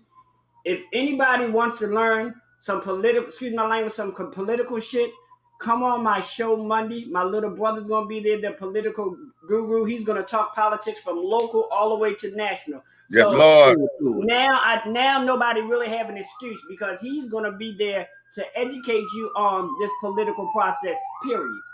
How about that? I'm looking forward to that.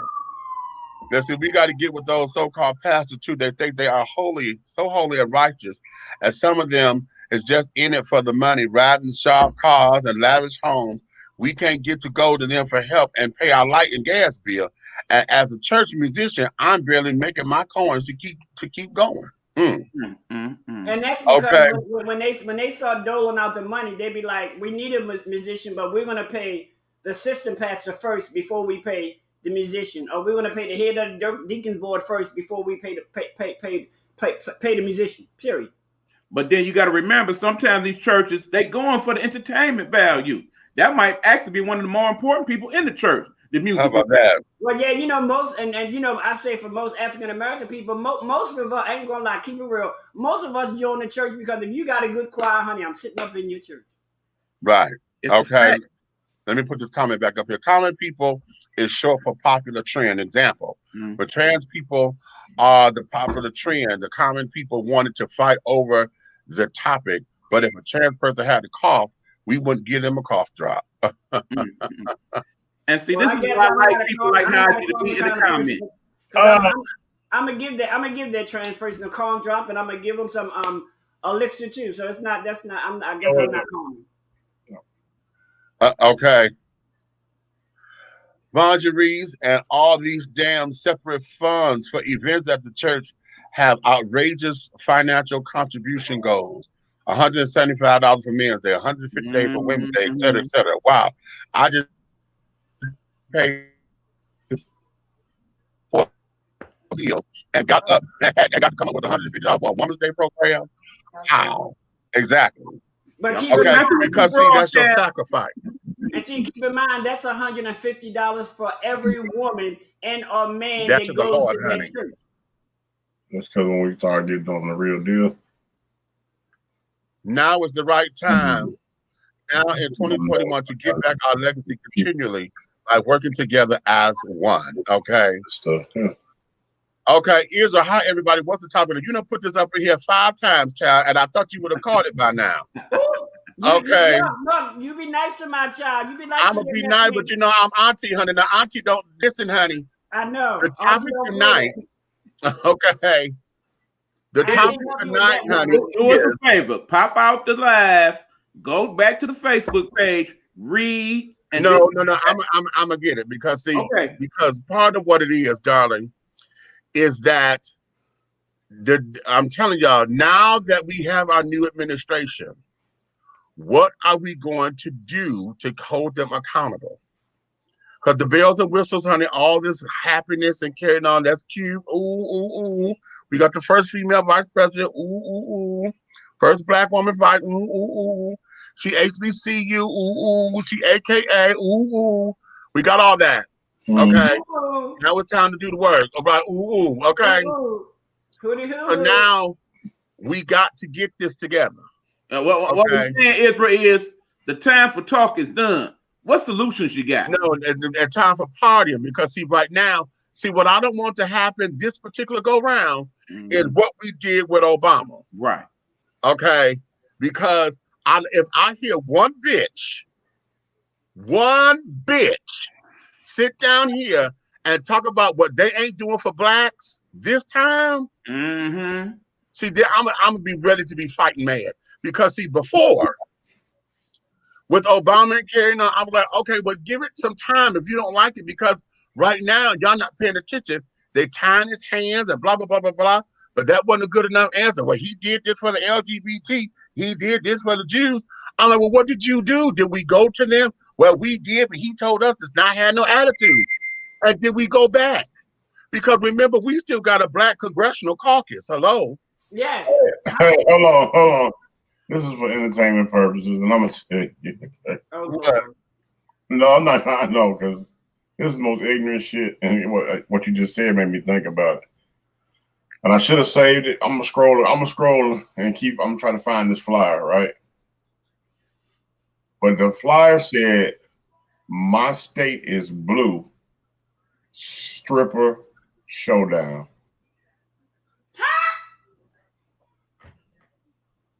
Okay. I got to tell you Look that. over my fucking- Let me do this too. I'm sorry. Love you, Riz. No. My state is blue. I was so fucked up behind that. I was like, y'all know my saying. The things you deem as important, you deal with it such. I was fucked up behind. I sat there when I set the phone down and looked at it. Ignorant as shit. I said, "You fucking got to be kidding me." Do you know the representation of what the state becoming blue? Do you understand the lives that are lost? No. Do you understand the pressure, the marching, the people walking with no shoes, the people starving, sleeping outside till shit opened up, the people protesting, the people that was shedding blood in the middle of the fucking streets with their children with them? And that's what you came up with? And the sad part is the people, they're going to pay attention to the second part of that statement more than the first. If anything, they're going to be like, oh, so the strippers, they all going to be wearing blue? Right. I'm wearing Blue red. was the theme, honey. That's the theme. I'm wearing orange. Fuck it. can't stand these slow ass people. But that's to me, That's disrespectful. that was a disrespectful political slap in the face for our people. But here's the thing. But it proves a point. Go there. This is the point that it proves. See, that's the bullshit. We would come together to go watch a bitch shake her ass. Right.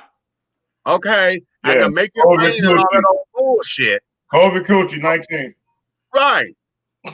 But now that we're talking about what you gonna do to let's put these resources together to hold these bitches accountable. Mm-hmm. So that we could build our economic and political power. But now you're gonna act like I'm talking Japanese. Right. Okay. But you just set up there, you know that the state turned blue. Our state turned blue. Okay, you know what the fuck it is. You know exactly what it is. Now it's a problem. I wish I had something to do with that because I would sabotage that party. If I was working with somebody and they came over with that shit, yeah, I would sabotage it, have some political leaders show up and turn it into a council meeting. Get everybody in the building and bring out motherfuckers to teach you and hand out pamphlets about what's really going on. Or how about you had your own little stripper in there, and in the middle of the set, you be like, and stop you know the what music. it is? Let's talk for real now. You'll take something like that and make it a teachable moment. That part. And they can't Because you know what? At the end of the day, no shade, no disrespect. I don't care if you're a stripper or you're a dipper. Bitch, we need your vote too, but we need to let you know why you voting, who you voting, blah, blah, blah, blah, blah. Wait a minute. Hold on. Because see, I know here in Atlanta, they did that. Did y'all see the stripper commercial? I remember the stripper commercial. I remember that. They did a vote campaign, did they damn thing down here. Was it men strippers? No. Oh, well, I don't want to see Get your ass down. You said you was a virgin. The whole thing of it is because I felt the same way. I was like, well, wait a minute, because there's got to be the male equivalent to this. Okay. Mitch. Yeah. You have eaten enough. Relax. Like I was saying, there should have been a male equivalent to this. Okay. So I was hoping that was going to work. But research department got to do some work. Keep going. But that wasn't.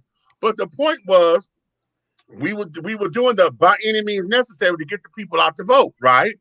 In order to turn the state blue. That was the whole thing. So these bitches that sat there telling myself the state is turned blue, now we a blue state stripper thing.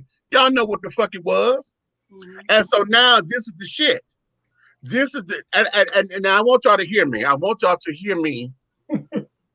Because oftentimes when I make statements like this, or people like me make statements like this, y'all think we trying to come down on the motherfucking party. No, we're not. That's not what I'm saying. I'm not coming down on the party, but what I am coming down on is why is it that it's always the motherfucking party that you're interested in? when we trying to get something done. See, when we trying to get your goddamn attention, see, as long as you sit up there popping dollars and making it rain, that seems to be where the motherfucker your interest lie until you broke, or they talking about shut down the bank. Okay. So we need these people to have PWPs, parties with purpose. Purpose. Well, we all party. You know, and party is just what the hell it is. You go there to party, but when you have a party like here in Baltimore, I did a show, and the basic reason for the show was to register people to vote. Right. Okay. What we got? I'm hoping we could stop expecting our politicians to do their best work broke. When the Asian cop murdered the young black father coming home from work, the Asian community didn't say right or wrong. They told the district attorney, we're going to cut off your money if Peter Lane don't walk. That agent was innocent on all counts. Okay. But see, then that's, like I said, we need to learn the whole process. Then that's when you need to start holding the fucking district attorneys and the goddamn judges accountable for the shit that they do. Okay. Accountability across the board. Right. Again. Go ahead. Again. If that's the local politics. If you don't know how to fucking who is your DA? My point exactly. Who is your DA? Kim Worthy. Who is the somebody who sit down Merlin Mosby. You know, do you know who they are? Yes. Merlin Okay. Mosby. Once you know that, then you know who to fight for. Because see, it's like this. There's no way that the people who are fighting and carrying on Breonna Taylor, everybody, you see what happened with that motherfucker when he's up there, the attorney general down there, it was where he at, Wisconsin. Yeah. Okay, and he come up there talking about where our investigation. You mean Mitch McConnell's grandson-in-law? That dude? Yeah. Okay. Right. And you see they whopped they ripped him a whole new ass. How in the hell you talking about this, that, and the other? You didn't find this. Oh, well, we didn't ask this question. Oh, really? They ripped his ass. Why? Because they knew who to go after. Oh, yeah. See, how do you talk about them Asian children? That them Asians sat there and said that to that district attorney, but then the children who he killed, the people who he killed, that family didn't say, fuck you bitches. We gonna sit down here and do this. Okay, but to his point, if we don't know how to sit down there and put money in the pot. No, we don't. For our politicians. Y'all get mad at the $1,500 chicken dinners and carrying on. But those who got that kind of money do it. How many times have y'all donated when y'all said that y'all was a Democrat? Did y'all send in $25 or $2 or $5 to the campaign? Did y'all see those emails when they said please donate? Yeah. Okay. How many times did y'all send in something? Seen it. They seen it. That's why he got $450 million. How about that? How many times did y'all do that? And how many? Because they tell you this is this a one time? Or do you want to make it ongoing once a month? Mm-hmm. Okay, they tell you that at the bottom of the screen. But Mitch, let me say this. I'm gonna throw off. You know what? I enjoyed yesterday, but there's two things I want to see if anybody paid attention. You know what? I'm grateful, but you know what? I was. Wait a minute. Press pause, because let me see if you go on here first. Hold on. Because see, I meant to play this at the top of the show, but I need y'all to understand. Say his name. And the acting Deputy Senate Sergeant at Arms, United States Capitol Police Officer, Private First Class Eugene O. Goodman. Applause for the Capitol Police officer who steered an angry mob away from elected officials during the siege on the U.S. Capitol. Eugene Goodman was a prominent figure at the inauguration of President Joe Biden and Vice President Kamala Harris, just weeks after rioters invaded the building trying to stop the electoral vote certifying the election results. The officer who helped save the lives, perhaps, of not only the Vice President, Mike Pence, but others. He is going to be on the presidential platform and accompanying. That's terrific. And so he has already gotten a promotion. For his actions that day, Goodman was named Acting Deputy Senate Sergeant at Arms and was integral in rehearsals for the historic swearing-in ceremony. Goodman was also charged with escorting Vice President-elect Kamala Harris to the event. His efforts to save lives were honored with applause as he was announced at the ceremony. and the acting Deputy Senate Sergeant at Arms, United States Capitol Police Officer Private First Class Eugene O. Goodman. Members of Congress are calling for him to be given the Congressional Gold Medal for his act of bravery that not only protected people, but democracy as well.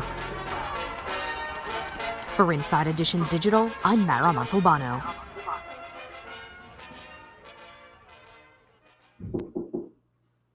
Yeah.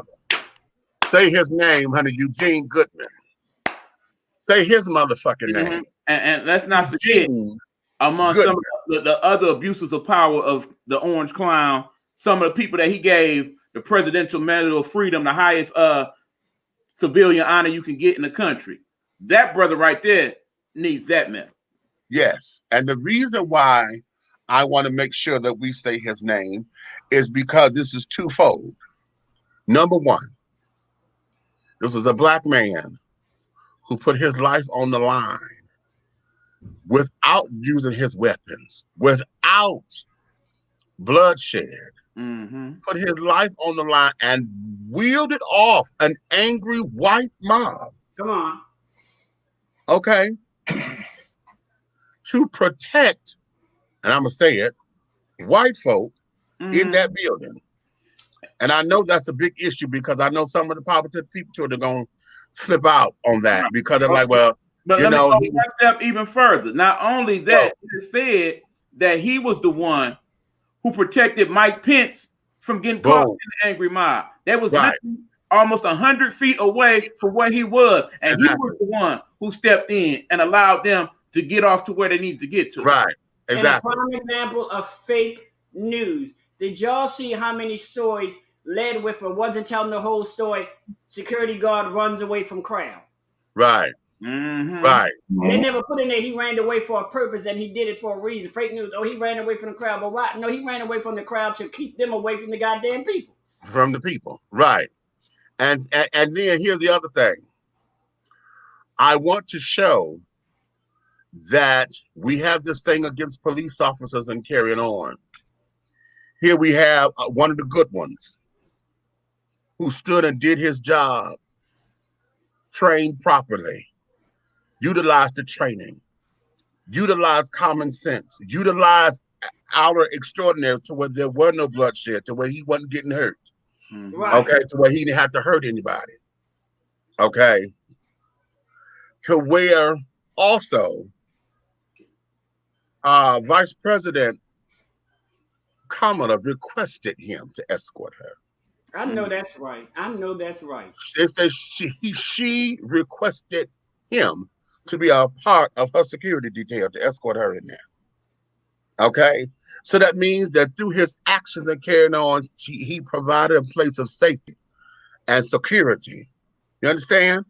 That man there, I'm not going to say all of us need to aspire to be him, but what I'm saying is your work ethic and stuff is going to set you who you are. It's going to tell your story. It's going to tell what you are. It's going to be your character. And that brother there, whatever honor, whatever anything, because as much as they're talking about that mutiny, they need to talk about his name as well. Every time y'all say insurrection, you just say Eugene Goodman got them pictures of killing Mike Pence. They were coming to kill his ass. Okay, let me cite a song. You know, we good for citing songs and movies and whatnot. Come on. I believe the actual quote is, "What you gonna do when a Smurf hits the fan? Are you gonna run or fight like a man?" Ooh. That part. Ooh. So when it all went down, you see who was really down and who wasn't around.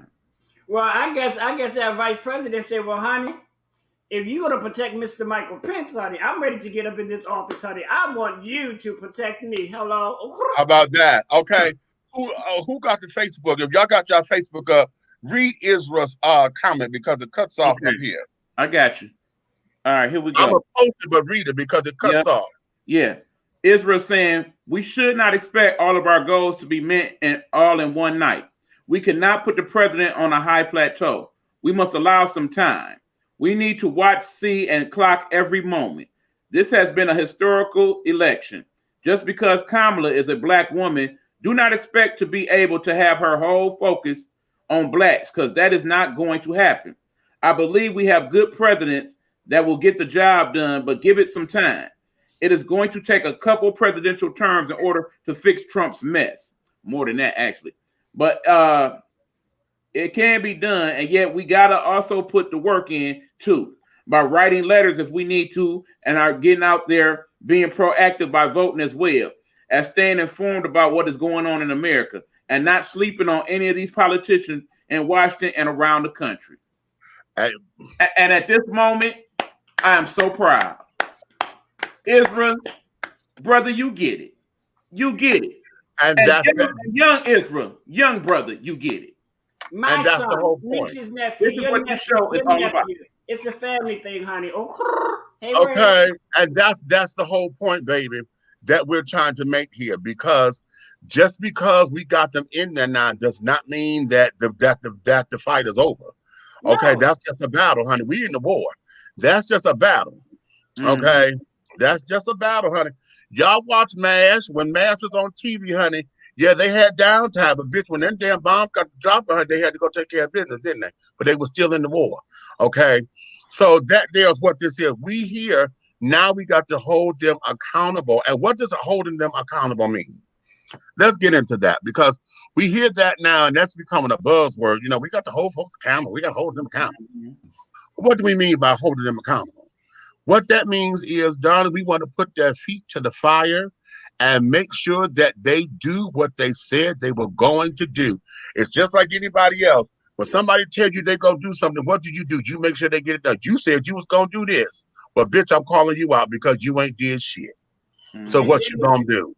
Either you going to put up or shut up.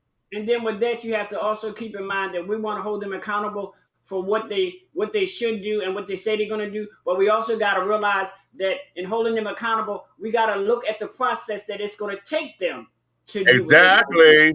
And that there, which is the point, because I know what your campaign promise said this. But now this is where, when we look at those fights on the floor, because those Senate fights or whatever, those are closed meetings. Right. See, those are closed meetings. Unlike going down to city council, when you got public city council meetings that carrying on, when they go into executive session, those are closed to the public. Right. Senators and carrying on all that shit, the Senate floor and all that, that is closed to the public. So we don't know what the fight is. All we know is this bill went here, and by the time we get through, we know what the vote is. So this is why we got to understand who voted how. Right. Because remember, I know some of y'all might be confused. After everybody vote, that is public knowledge, and you can find out who voted what way and how they did. And I'm gonna go back to old school. If you need to know how the process works, watch Schoolhouse Rock, because I'm just a fucking bill on Capitol Hill. That part. But again, I know some of y'all get confused because sometimes y'all watch C-SPAN and y'all see those debates they have on the floor. That's part of that process. It's not the whole thing. Those committees, that's the thing. When you get in Congress, the key is to get on a good committee. Again, I keep referencing Obama's book, but he breaks down the whole process so beautifully in that is why. And he talks about how it was important to get on certain committees so that your voice could be heard in that room, and that you have cachet as to what you can say in order to get your part in that. So this is the part that Meech is talking about. Did you notice what committee that ad girl Auntie Maxine is in charge of now? Which one? Finance. How to say, from my experience, you have to party time politics. I got my way making people think their freedom sound like TV mafia hip hop criminal. Now they want to be productive. Not only in 30 minutes, I got $10,000 in cash for a campaign, but I got some people, the same people, to carpool their family members who could vote to represent them at the poll. Okay. So basically what, Haji? I think what he's trying to say is that if you put in some work, you can make things happen. That's what I'm gathering from that. But what I'm gathering from it is this: see, if you meet people where they are, it's just like with anything else. Listen, if you know how to bullshit somebody, okay, and know how to sweet talk somebody into doing what it is that you need them to do, Hey, and then give them an incentive. We do it all the time, child. But you We know do what? it all the damn time. How many of y'all run nonprofit organizations and you know the folks that coming out unless they getting something for getting a free meal? So what Hello. you do? You serve them food. The bottom line is you could the bottom line is you could present them with good argument, but guess what? The bitch with the good argument is gonna do okay, but the bitch with a good argument and $10,000 gonna do a whole lot motherfucking better. Hello. That's just facts. Yeah, Period. okay. Even listen, I know this worked for us, but we got dinged for it. I was with my church, the Unity Church in Detroit. We were just starting our nonprofit organization, and we were trying to get our numbers to grow. Right. Well, we had gotten some gift cards, and we were giving the folks like $25 gift cards, right, to come out and carry on. Sheila Dixon. Child, bye. Honey, them bitches found out they were getting them goddamn gift cards. Bitch, we couldn't keep them out from the door. Okay, we could, child, we could. They come up in there. Okay, we need y'all to sign in here and this, that, and the other. Child, they come up in here. Of course, you give them the card after you get through with everything because you got to get them to stay. Yeah. Child, bye. And the only time we saw them was once a week for free food because we were, you know, the feeding thing.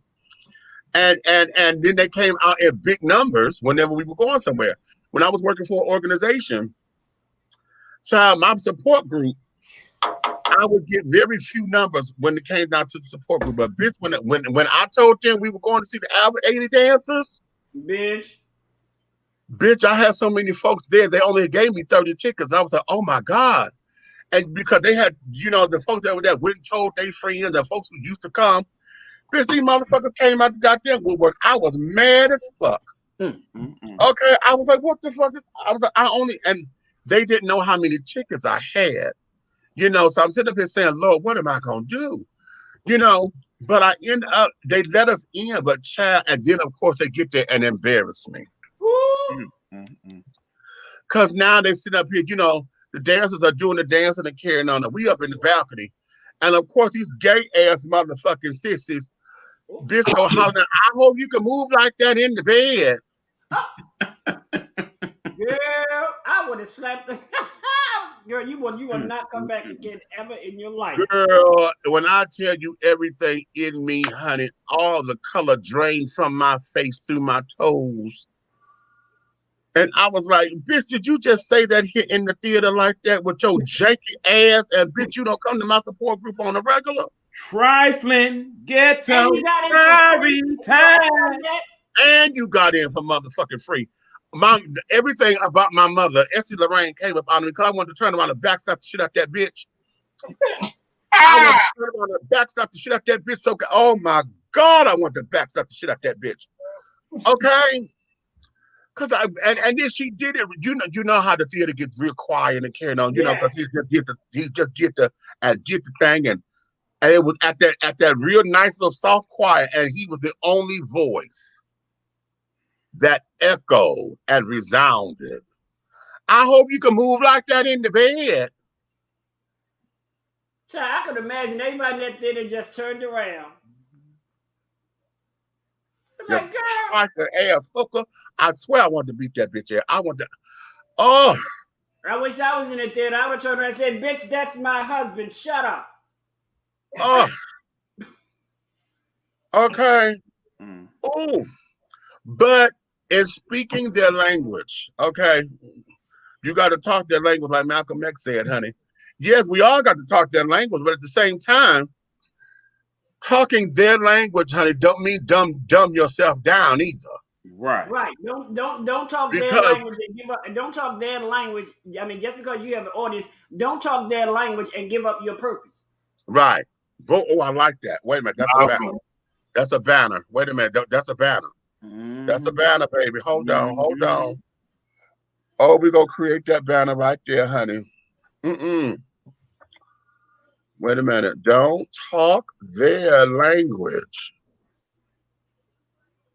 and then give up your purpose. Hello. Come on, somebody. Derek, you know that part when we talk about, don't just talk about the messenger, but it's the message.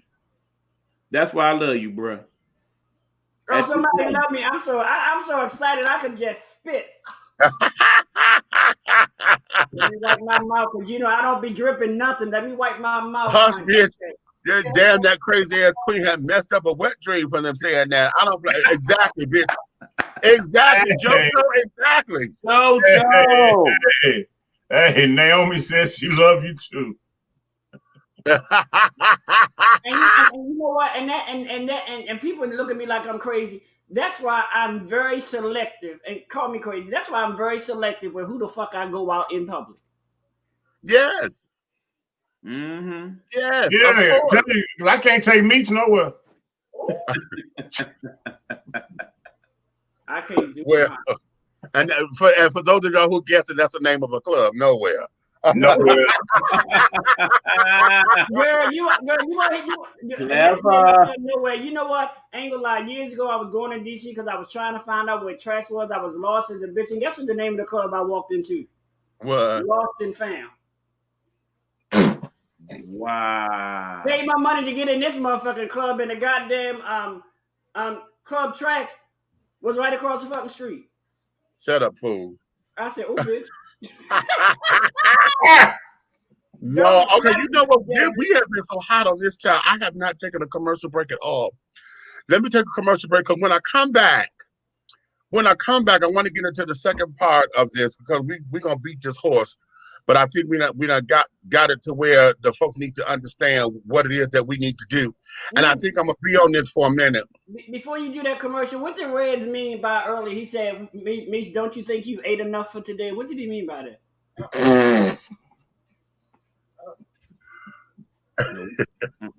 Take the commercial break. Inbox me, okay? He already been inboxed. No. Miss Red. Miss Red, you're doing it again. Come back in the room, honey.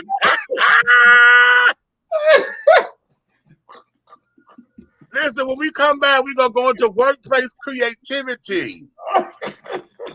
Do you support employers making work conditions more palatable for the new younger workforce in order to maintain productivity and creativity in the workplace? That's gonna be a good one. That's gonna be a good one. I heard that with talking with I was listening to my sister Flame Monroe over there at Laugh and Learn, and they were talking about it, and I said, "Oh my God, wait a minute, honey." So let me take this little commercial break. Flame Monroe, there it is. Okay. We'll be right back after these few little messages from our sponsor. Be bold, be unique, be the T, with a unique body oil fragrance from the Sensuality Fragrance Collection. The Sensuality Collection embodies a unique array of customized original scents created by Big Meech. Indulge yourself in such fragrances as eye candy, foreplay, anticipation, shower fresh, naked beauty, or pay homage to the motherland and choose an oil from our exclusive Wakanda collection. Over 17 different scents that will tantalize your senses. Order yours today. Log on to www.dishingtea.com for more information, because remember, it's all about the tea. Sensuality, that is.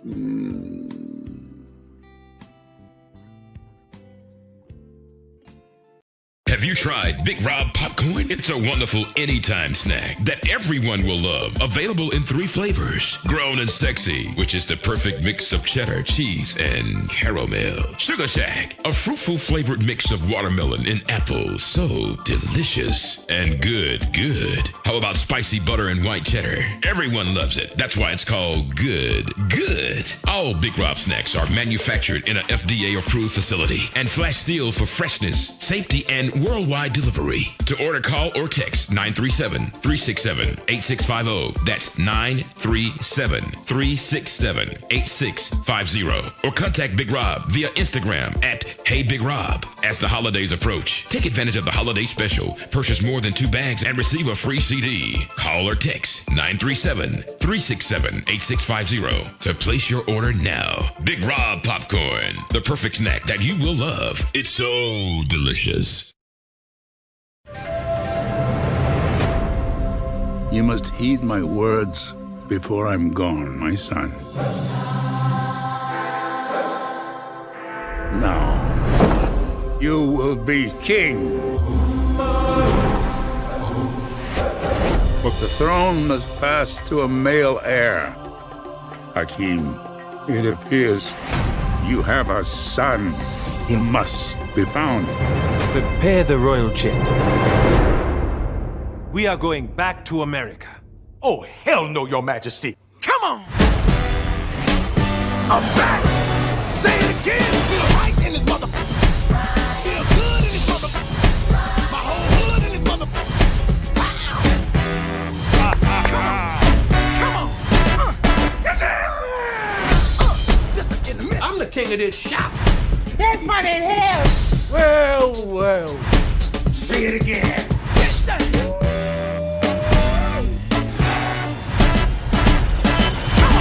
It is so good to see you. Well, I be damn. Look who done come up in here. Hey, it's Kunta Kinte and Ebola. Famine and Blood Diamond. Nelson Mandela and Winnie. Those hungry babies with the flies on the face. Hey, oh, that's too much. Now, you stepped over the line. Now, we won't be talking that kind of shit about the hungry babies. You're going to have to get out of my chair. Politically incorrect. So what you doing back here, Hotel Rwanda?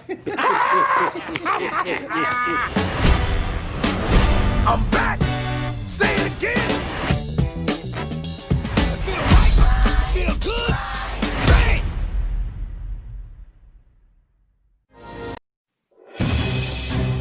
We're not asking for your permission.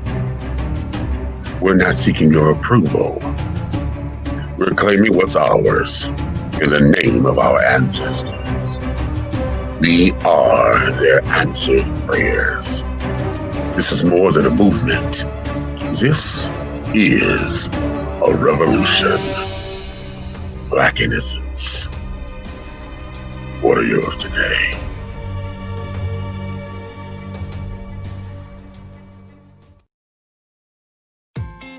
The views and opinions expressed here on Audition TTV are strictly those of the hosts and guests of this program.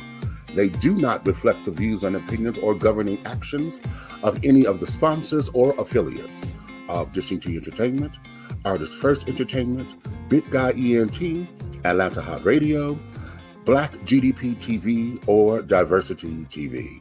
Your viewing and listening discretion is advised. Oh, yeah. All right, and we are back. Hey, Meech, hold on. When you get into it, they done found the person that won the Powerball last night.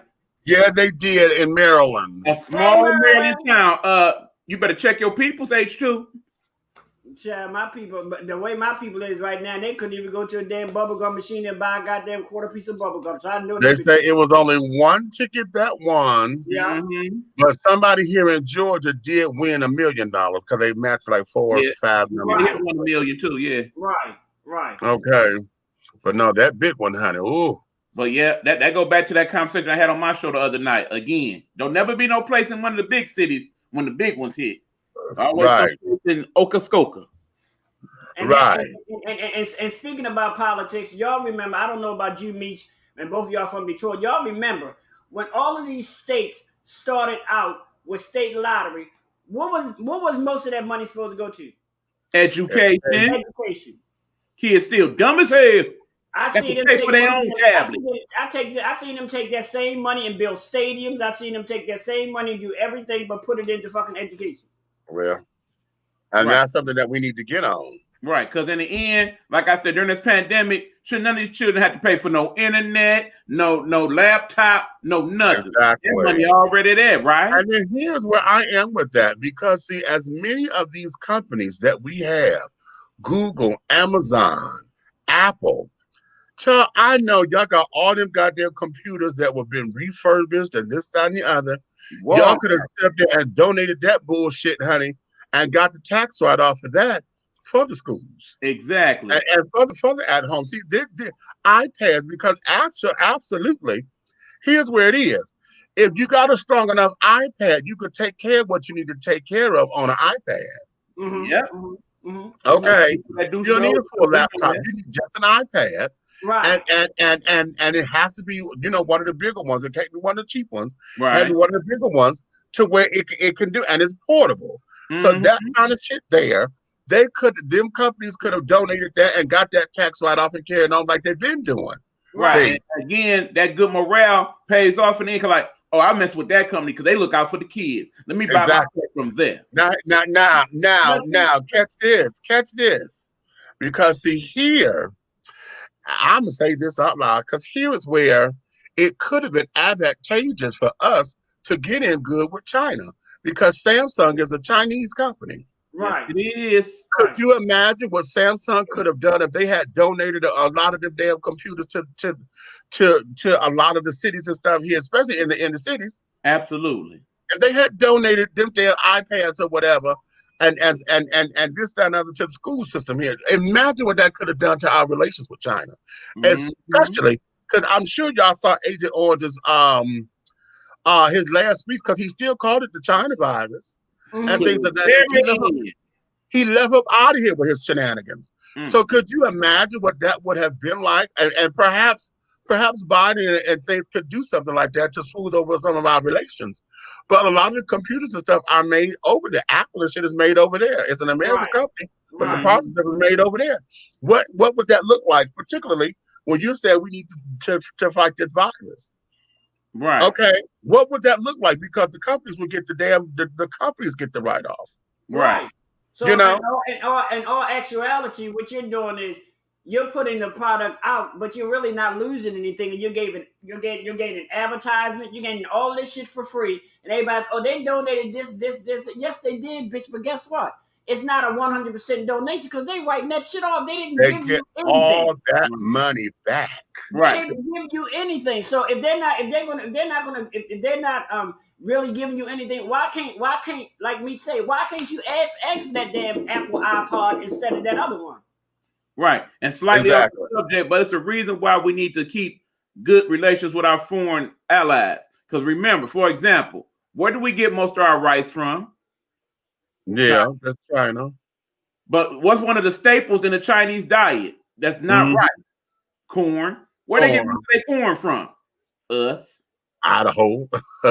Iowa. Okay. Nebraska. That part. So let's go here. My crumpets. See, let's go here, because I heard this particular discussion when I was listening to Flame and Nick and Lauren over there at Laugh and Learn. If y'all have not caught them, honey, Laugh and Learn. My sister Flame Monroe over there, honey, does an excellent job. She and Nick doing their thing over there, honey, and I love it. I love it.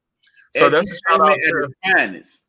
I'm giving a shout out to my sister over there, and I'm going to be on there soon. I know it. It's just that when they record live on Mondays, and I think it's 4:00 Eastern time, I believe. Yeah, it's 4:00 Eastern, because I think it's 1:00. She's in California, right? So yeah, it's 4:00. And Karen, I got to get the times right. And they do it off Instagram. Okay, so you log into our Instagram page. And so they bring in comments and carrying on for this, and then they have cameras and carrying on, and then they edit it down to what you see on the YouTube page. Okay. So, but I'm gonna be on there because Flame and I, we talk a lot. Okay. Well, not a lot, but we y'all talk enough. Okay, so where I can call her my sister. Right, and remember, if y'all can't find it on the YouTube, and you should be able to, you can catch it on the Spotify, the audio version of it as well. Right. And over there, they were talking about workplace creativity and how companies now are making it feasible for young folks coming into the work office, to where they're giving them time to take breaks and carrying on, so that their home life or their personal life don't interfere with their work life, so they can maintain their creativity and their productivity. I was like, what the fuck did you just say? That they are now putting this into part of the curriculum or part of the work schedule, to where, if somebody needs to take if they feel as though they're overwhelmed and all that kind of stuff, to where they make it in the designing work hours to where they give these young people time to do what they need to do. If they need to take a break to do school and this, that, and the other, it doesn't reflect poorly on the company. It just reflects that, okay, we're giving you time to get this together so that when you're here, you could be at your best. And I'm like, wait a minute. Yeah, because part of that is it comes from, for those of you out here got parents, so you parents that got kids, you'll notice that they're giving the kids now, when they're doing the online, something called a brain break. This is kind of the adult version of that to a degree. And so, okay, right. Exactly. Mm-hmm. You find out, Tracy, please tell me. So the question becomes, what y'all think about that? Because see, I know for me, I know that we are with the times, and times are changing. But at the same time, honey, there's parents who teach their children this what life is. Remember, you went to school and you got into your activities. Your activities, you in the band, you in track, you in dance, and this, that, and other, but you still have to do your homework. You still have to get your chores done. And whatever money that you had to make sure you get your outfit, you needed band this, and you needed dance shoes for that. You needed tights for this and uniform for that. You had to make sure that you knew what you were doing. So it wasn't about making it easier for you. It was all about learning how to manage your time. Yeah. Time management was what we called it back in the day. Okay, because you had to have time to do your homework, know when to socialize, because everything was trying to be out with your friends and all that kind of stuff. You did not wait till, if you knew that you had an essay that was due Monday, you knew this Thursday, okay, and you waited till Sunday to do it because you got to go to school Monday, then you didn't utilize your time wisely. Right. No, you didn't. Okay. And that was what that was all about. And so now, what do y'all think about that? As far as trying is it the same thing that we're doing, just a 2.0 version, to where now companies are giving the leeway to the employees now, and we're mad about it? Do we sound like we just jealous because we didn't have it that easy, or is this a fucking cop out? Because to me, it sounds like a cop out. I'm not jealous of it. I'm just seeing in the end result, technically, what you say is going to make you better, but is it going to make you better? Because guess what? I didn't do all that, and I know when I was at work, I was there to work. So right. It sounds cute, but my thing is the end result going to produce a better employee? Oh, now that's good. Okay. See, they constantly doing studies on this thing. I mean, my initial thought would be like, man, this new generation soft. They soft. Right. But upon further review, I'm looking at it like this. They're doing constant studies all the time. Like there's some places that's in different countries, they're having a 4-day work week where they don't have them work on Friday. There's some places where they're giving them like varying schedules. Like one day you're gonna work a full day, then the next day you just work half a day, and so on and so forth. Or like some days we're gonna give you an extended lunch so that you could pick a day in the week and have a 2-hour lunch instead of 1-hour lunch. In the end, it's about productivity. So if these studies are showing that if they do these things for the young people and whatnot, and it's getting them greater productivity, I'm for it. But my thing is, when they do all of this, all these young people still working an 8-hour day. Well, the because thing is, if you listen to me, if you have this and you're doing this for 6 years, and then you move on to a bigger and better company, and they don't have any of that there, then what you gonna do? That's a good point. I like that. What are you gonna do? How are you gonna prepare yourself to work an 8-hour job, and for the last 6 years you've been working a 6-hour job? Well, that being said, you might want to do good at that 6-hour job so that you ain't got to look at the 8-hour job. But what I'm saying is, listen to what I'm saying, D. Hold on, hear me out. If you're getting the same type of work, the same amount of work in that 6 hours based on these new rules that you are in an 8-hour job, my thing is, what's the point? Or even better, if you're getting more done with these rules in that 6 hours than in the 8-hour job, is it better? It probably is, but the fact still remains. You may not stay on that 6-hour job for 20 or 30 years. My question is, how are you going to prepare if you lose that job to go back to a regular 8-hour job a day where you get an hour for lunch, 15-hour break in the morning, and 15-hour break in the afternoon? Compared to working 6 hours, you have an hour and a half lunch. You know what I'm saying? And then you have that hour and a half lunch along with your 2 15-minute breaks. I get your point. Right. Now, I like that. It's very valid. If you're going to stay there, then you're good. You know, if you're going to stay there for the next 20, 30 years, all power to you. I even put on a good push-up bra for you, honey. I really do. But how have you prepared yourself to look at the whole picture? Because there's a possibility that I may not stay here forever. Right. Exactly. And see, for me, I'm looking at it like I'm looking at it from the idea of we're already making conveniences and carrying on for the next generation. Yes. Okay. Now, granted, you know, technology has given us such conveniences, but at the same time, with these same conveniences, honey, the woes are not the same. So, honey, if you come up in here and click a button and get bored at work all damn day, what are you really doing for your productivity to maintain your creativity? Because see, now everything is on this damn computer. So if your computer is all about you getting your likes and creating your content, okay, for your creativity and carrying on, then how are you translating that into the business practices? Because see, everybody got the same 24 fucking hours. Everybody had the same 24 hours. So why is it that we're making those concessions like that, you know, for the younger folks, because of they don't know how to handle mental health and mental health challenges? Because my question becomes, what have the parents done to prepare them? Because if the jobs are making the concessions, then somewhere there's a disconnect, because that should be an incentive to be on the job. You know what I'm saying? Right. If you make these concessions on the job, that should be an incentive to say, oh, wow, because my work ethic is this, and this. You know what I'm saying?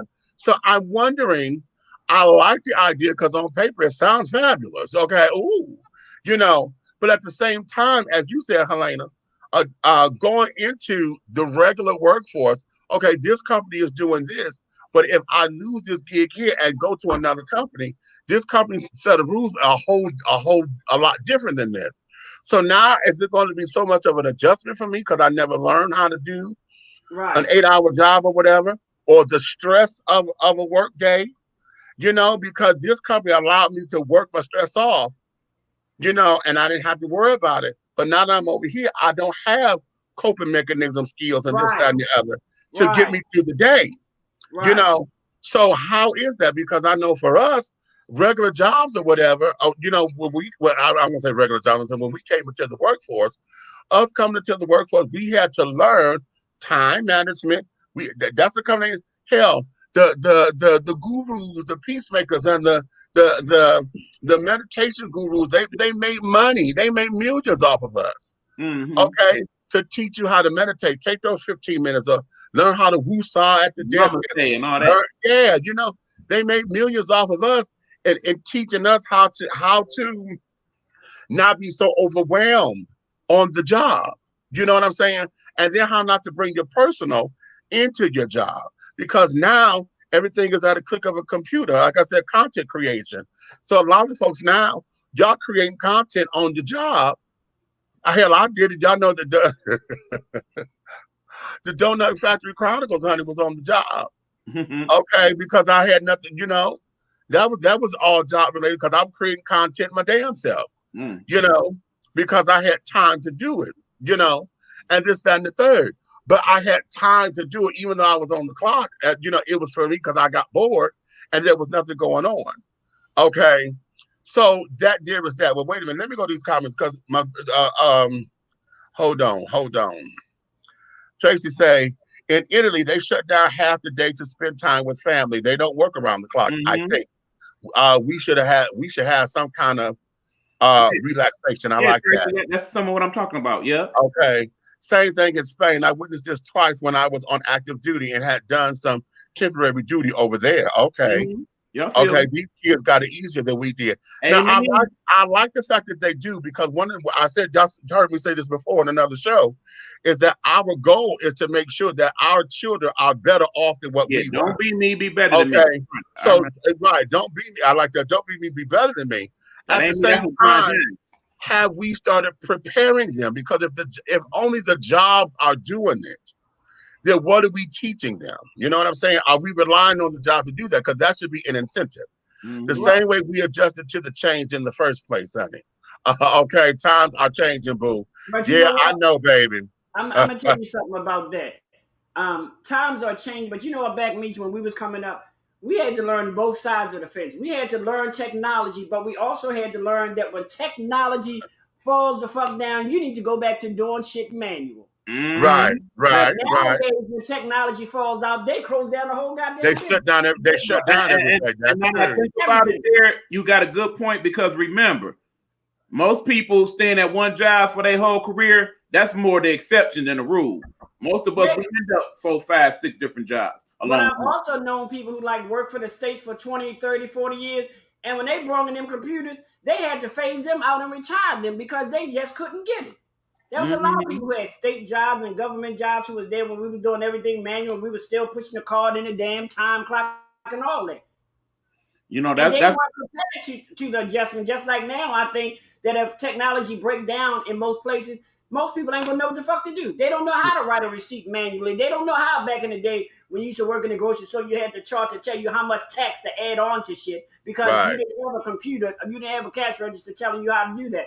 But it seems like this generation don't know how to fall back on that. But see, in the same token, we do need to understand what they understand as well. That's why, as you know, in my personal life, I've been learning all these computer systems and programs because us older people need to know how this new stuff works so that when it comes time to pay our bills and whatnot, and they say pay it electronically and we're going to send you the email receipt, we need to know how to access all that. Right. Yes, that's true. We do, but and that's very true. But like I'm saying, I just think sometimes we get so caught up in technology, which is not a bad thing, but we never think of what the fuck is going to happen when technology decides to fucking crash and I lose everything and I didn't save anything on a hard drive, I didn't save anything on a flash drive, I didn't do anything manual. What the fuck am I going to do? I get it, because remember, I go back to that fateful day in 2000 such and such when the power went out. And for some people, young people, I'm about to lose my man. What to do? Don't nothing work. I can't turn nothing on. Oh my God, I'm going crazy. Meanwhile, we just reading our book like, hello. It'll be back on, boo. Light a candle. Right. And you be like this. And you be like this. Is it me you're looking for? No, child. Okay. Strong J. Okay, okay, Tracy said, wait a minute, while we get the axe to put out the pasture. Okay, I want to put that up there a second time. It's sad, but nothing new in our country will be working 40 plus hours daily, but only 30-minute breaks is not enough for the mentality stages, especially some people who also working 30 hours without taking a break can make mentally even more worse. Okay, yeah. And that's why that's why as an employee, you need to know your rights. You need to know your rights. It's according to the fucking law. When you work 8 hours a day, you are required to have a lunch break and a 15-minute break in the morning and a 15-minute break in the afternoon. And not even 8 hours a day, 6 hours a day, you're required to take a 30-minute break. Flat out. Yeah. And that's what I'm saying. And the sad thing that a lot of them don't realize it is, but when you don't get that break and they don't give you that break, are they paying you for that break or they're not giving you the break? And they're not paying you for it either. Because if you're not going to give me the break, then therefore I should be paid for the break, right? Exactly. That's right. Exactly. So in other words, what he's saying is I should get that 8 hours plus the 30 minutes that I was required by law to have. Right. Hello. But that's too much like right, huh? Honey child. They give us a stress ball to squeeze and more responsibility. Now you better say that. Remember that? Bang! Used to come down there, the stress reliever. That but you do nothing but get your grip ready for your masturbation hand. I took my stress ball and upside the head. I caught that. They got on my check out my head, girl. I'm sorry. Okay. Tracy, you know I know, bro. You know I know. You know I come from that life. Okay. I mean, it's like now I tell the children years ago. Years ago, I used to be a manager at McDonald's. Years ago, and it was before. I mean, that was before they had the clamshell grill. That's when you had to have a person on a fry station. You had to have a person pouring the drinks. All of that. Hey, when you was there, did they have curly fries? No, child. They ate curly peanut butter. I see. I wasn't even the one that went there today. It wasn't even me. I swear I wasn't gonna say nothing. I didn't go pull it out the cabinet or nothing. That wasn't me. Reg, Reg, I love you to life, but you're such a troublemaker. You just make me always seem like I'm the non-virgin in the group. Now he gonna put it on you. He gonna put it on you, Reg. Come on now. That came out of his mouth. I thought you was my brother. I thought you was my dog. Why you always make me seem like I'm the non-virgin in the group? Whatever. Come back, Meech. I'm sorry. I can't get no doubt.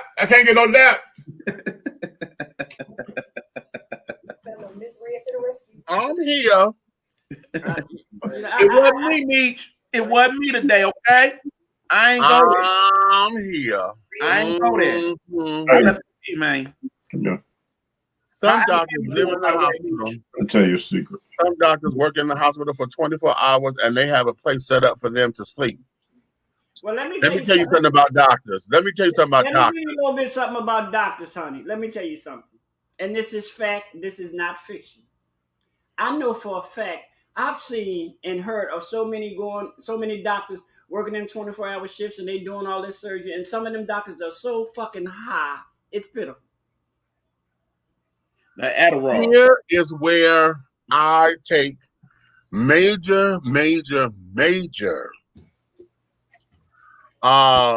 fight with that. You're talking about training these folks, and a lot of folks who end up doing that are in their residencies. Mm-hmm. Okay? Yeah. They done graduated, and now they're doing their residency because now they got to build up the experience. As a doctor, you're already trained to know. You're telling folks you need 8 hours worth of motherfucking sleep in order for your body to be right. Say that. And you know I'm this going is what you're telling your patients. You know so why is it that we in this country force residents and new doctors to be working round the clock like that? Right. When they don't get a chance to sleep. Them babies be ready to fall the fuck out. Because I'm here to tell you, got to rest. Sleep deprivation ain't nothing to play with. No. Y'all see sometimes when I'm on my show how I struggle to find certain words that's in there, but I had to literally put them out the fog because my brain is like, you need to lay your ass down. You need to lay down.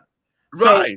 So to be doing something where you actually cutting on people's bodies, that you actually provide them medicines and whatnot, you need to know the right calibrations. Your mind need to be on point. This is something that we have accepted to be the norm here in this country. We are training doctors, and then now let me show you something. Because this is how we're training them, and then when they get into practice, we tell them they got to get insurance policies of $1 or $2 million insurance policies to cover them in case they get sued or whatever.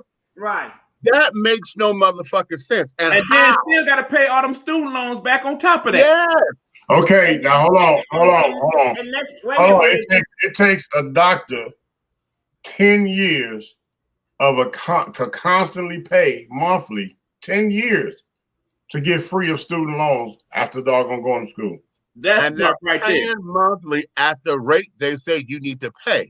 Right. Yeah, that high ass note. Yeah. Right. We ain't talking no $20, $30, folks. No. And let's not and we're gonna take it even in the realms of work. And let's not forget that they used to do the same thing for truck drivers until they realized that's right. You let these goddamn truck drivers drive for 12, 13, or 14 hours, and half of these motherfuckers are getting in accidents. Right. They say, okay, well, we're gonna have to make it mandatory. We're gonna put this little thing, and they should do the same for doctors because you know what? It's impossible for anybody to be productive if you're fucking tired. Period. I don't care who you are. Trust me. I'm here to testify. I'm laughing at Leah's comment. Right. Red Nose, for project graduating basic training, we got through a final exercise where we had to be up 24 hours straight. Don't let nobody fall asleep or you get chewed out. sleep deprivation in a situation like that, I can understand.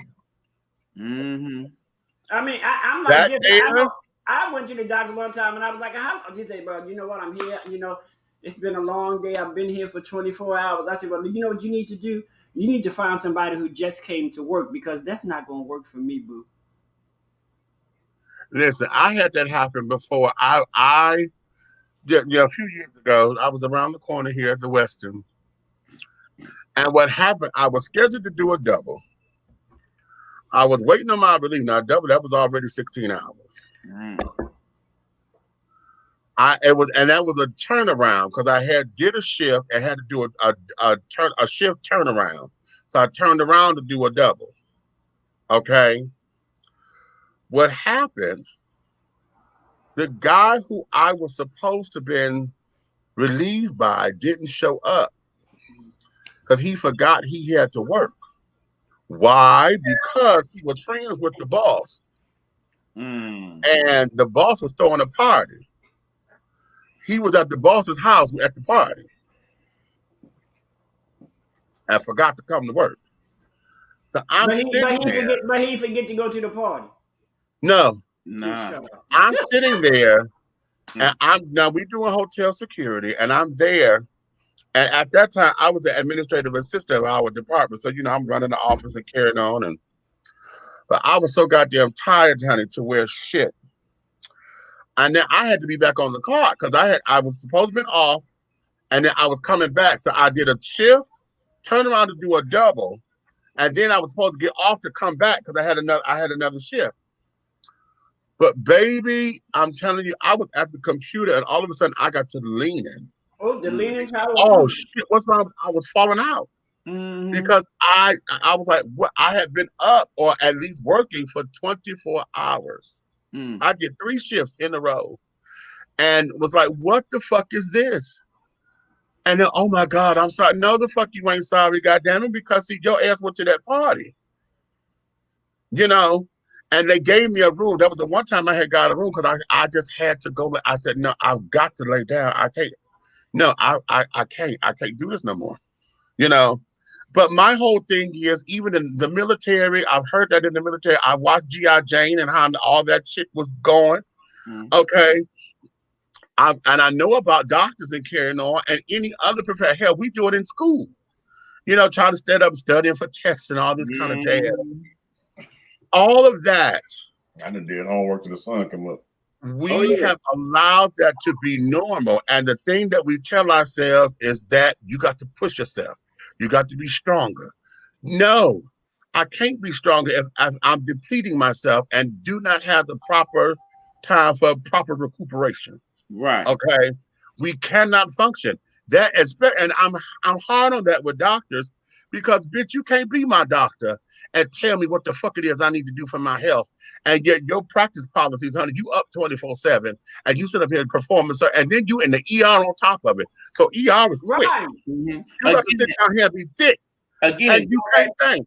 Going back to Schoolhouse Rock, as we often mention, I'm a machine, you're a machine. Everybody, that part. If your machine ain't got the proper fuel, it ain't gonna work. If it ain't got the proper rest, it ain't gonna work. And remember, your body is the machine, your brain is the computer. In the end, if the machine ain't right, the computer gonna tell you shut it down. Right, exactly. I have a best friend who's an account executive for Under Armour. He the executive vice president, whatever it is. So one day he was talking about how his employee was. It kind of blew my. I was like, well, a happy employee, that's how we were raised. A happy employee is a productive employee. He said, you know what, Helena, fuck a happy employee. I just want they don't need to be happy. They hired you to do a fucking job, period. I said, ooh. Right, okay. Right. Well. Oh, that there is that. Okay. Get out there and get that cotton. Well. Yeah, I need to wear my gloves first. Well. Ninja. God knew what he Mother was doing. Sparkle. He didn't allow me Right. to live during All that of time. that. Okay. I did nursing for years. If you fall asleep, you got written up. I did doubles 4 nights a week. I was so sleep deprived, it was sickening. Okay, right. that sleep deprivation when you're working security and you have to cover other people's shift is a bitch. I hate that shit. Hell, motherfucking yeah. And you listen. When your mind is ready to go home and shut down because you're like, okay, I'm gonna go home, and switch gears, it's hard to switch back on to I got to stay here to work because your body said no, I'm ready to go. And when a bitch don't show up to relieve you properly, and then you got to take all the energy and reshift it, that is fucked up. Because you don't recover well from that. You do not recover. And especially don't be nobody in a position of authority because bitch, it's required of you to fucking stay. Right. Or you gonna get rolled up or lose your job. Yeah. Hello. Right. No, I lost a job like that. Baby. It was just before I moved down here to Atlanta. And I was on a gig. I was the replacement officer, right? Mm-hmm. We home in Detroit. They wanted me to be over there on 7 Mile. And it was just on the other side of Southfield. It was an old school building that they had. It was just an old shell, and we sitting out there in the parking deck in the booth watching it, right? So I'm like, okay, so who is this trying to call me? No, sweetheart. No. Wait a minute. I got to end that.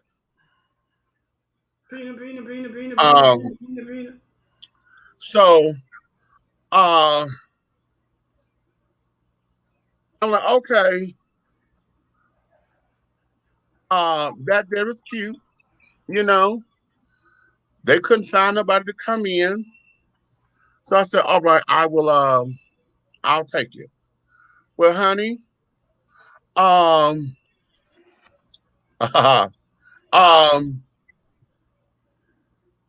got there.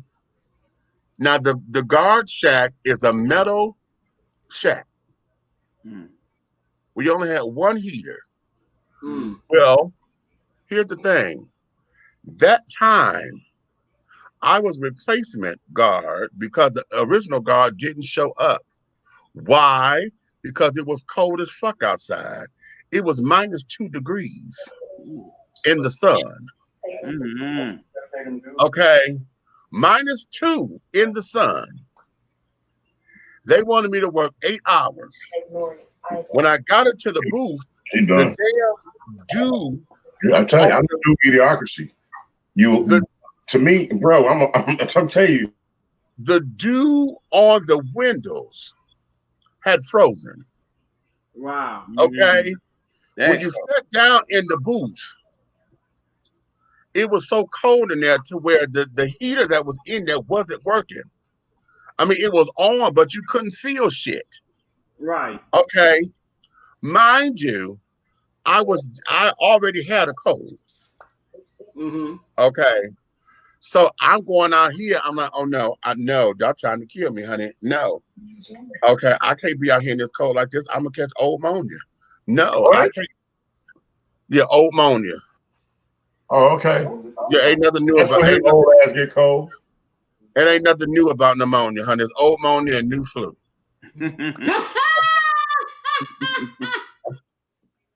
Okay. All right. Yeah. Oh, so I sat up there and I called him. I said, I can't do this because it's too cold. And I won't be able to stay out here. Okay. Because it's too cold. Well, we'll get a heater out there. I said, no, you're not.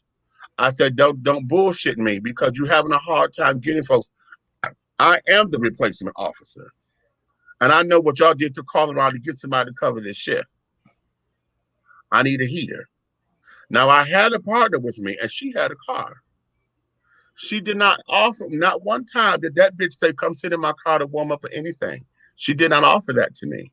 And I didn't ask because it wasn't my car. Right. Okay. But she knew the situation because she got up out that booth. She sat in that motherfucking car. She never said, come sit in here with me and warm up. So I said, okay, fine. I sat and I called again. I said, I need a heater out here now. We're getting one. Okay, we'll be there as soon as possible. I said, no, You need to get here now. I need you to come from 8 Mile in Southfield. I need you to get here right now with a heater. I don't have time to wait for no supervisor. I don't have time for anything. I need to stay here. If you want me to stay. Well, Officer Taylor, you can't walk off your post. If you don't get no heat out here, I'm not staying out here in this cold because this is a detriment to my health. Child, I waited about an hour. No one came. I said, fuck this, y'all ain't killing me. And I walked off that damn job. I went home, got into the heat. And of course, they fired me because I had abandoned my post. And do you know, when I moved down here, I was trying to fight for my unemployment. And I had just moved here. And I had a lawyer and everything. The lawyer said, he said, don't say nothing that they don't ask you. I said, okay. And I thought I won. And they said no, because I signed a contract that said if I walk off my job, that there is abandoning my post, and that's a term for automatic dismissal. I said, even with the weather conditions being as bad as it was, y'all not looking at that?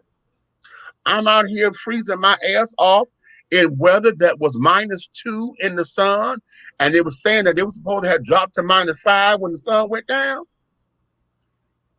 No, it was gonna be a -5 in the nighttime. And you said I'm supposed to stay out here like that with no heat? You's a motherfucking lie. All right, I don't need my unemployment then. Fuck y'all. I mean, bottom line, they did you wrong as hell.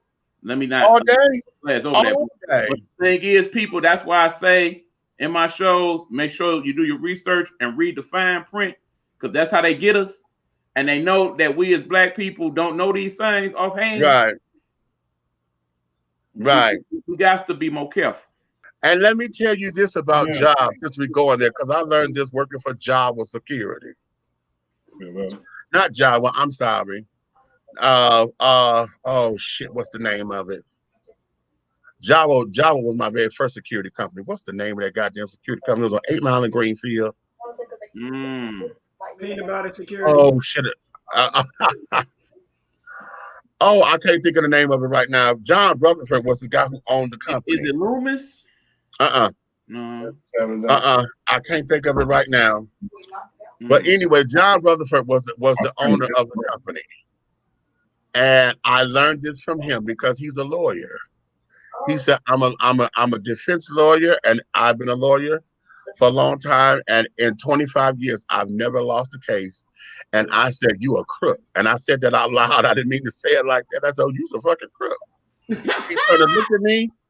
He said, excuse me. I said, I'm sorry. That was supposed to have been a thought. But I said, honey, if you sit up there and tell me that you got a perfect record for 25 years, honey, you's a crook. You a lawyer. You a lawyer. Like, okay. And this is how he did it. Fuck that.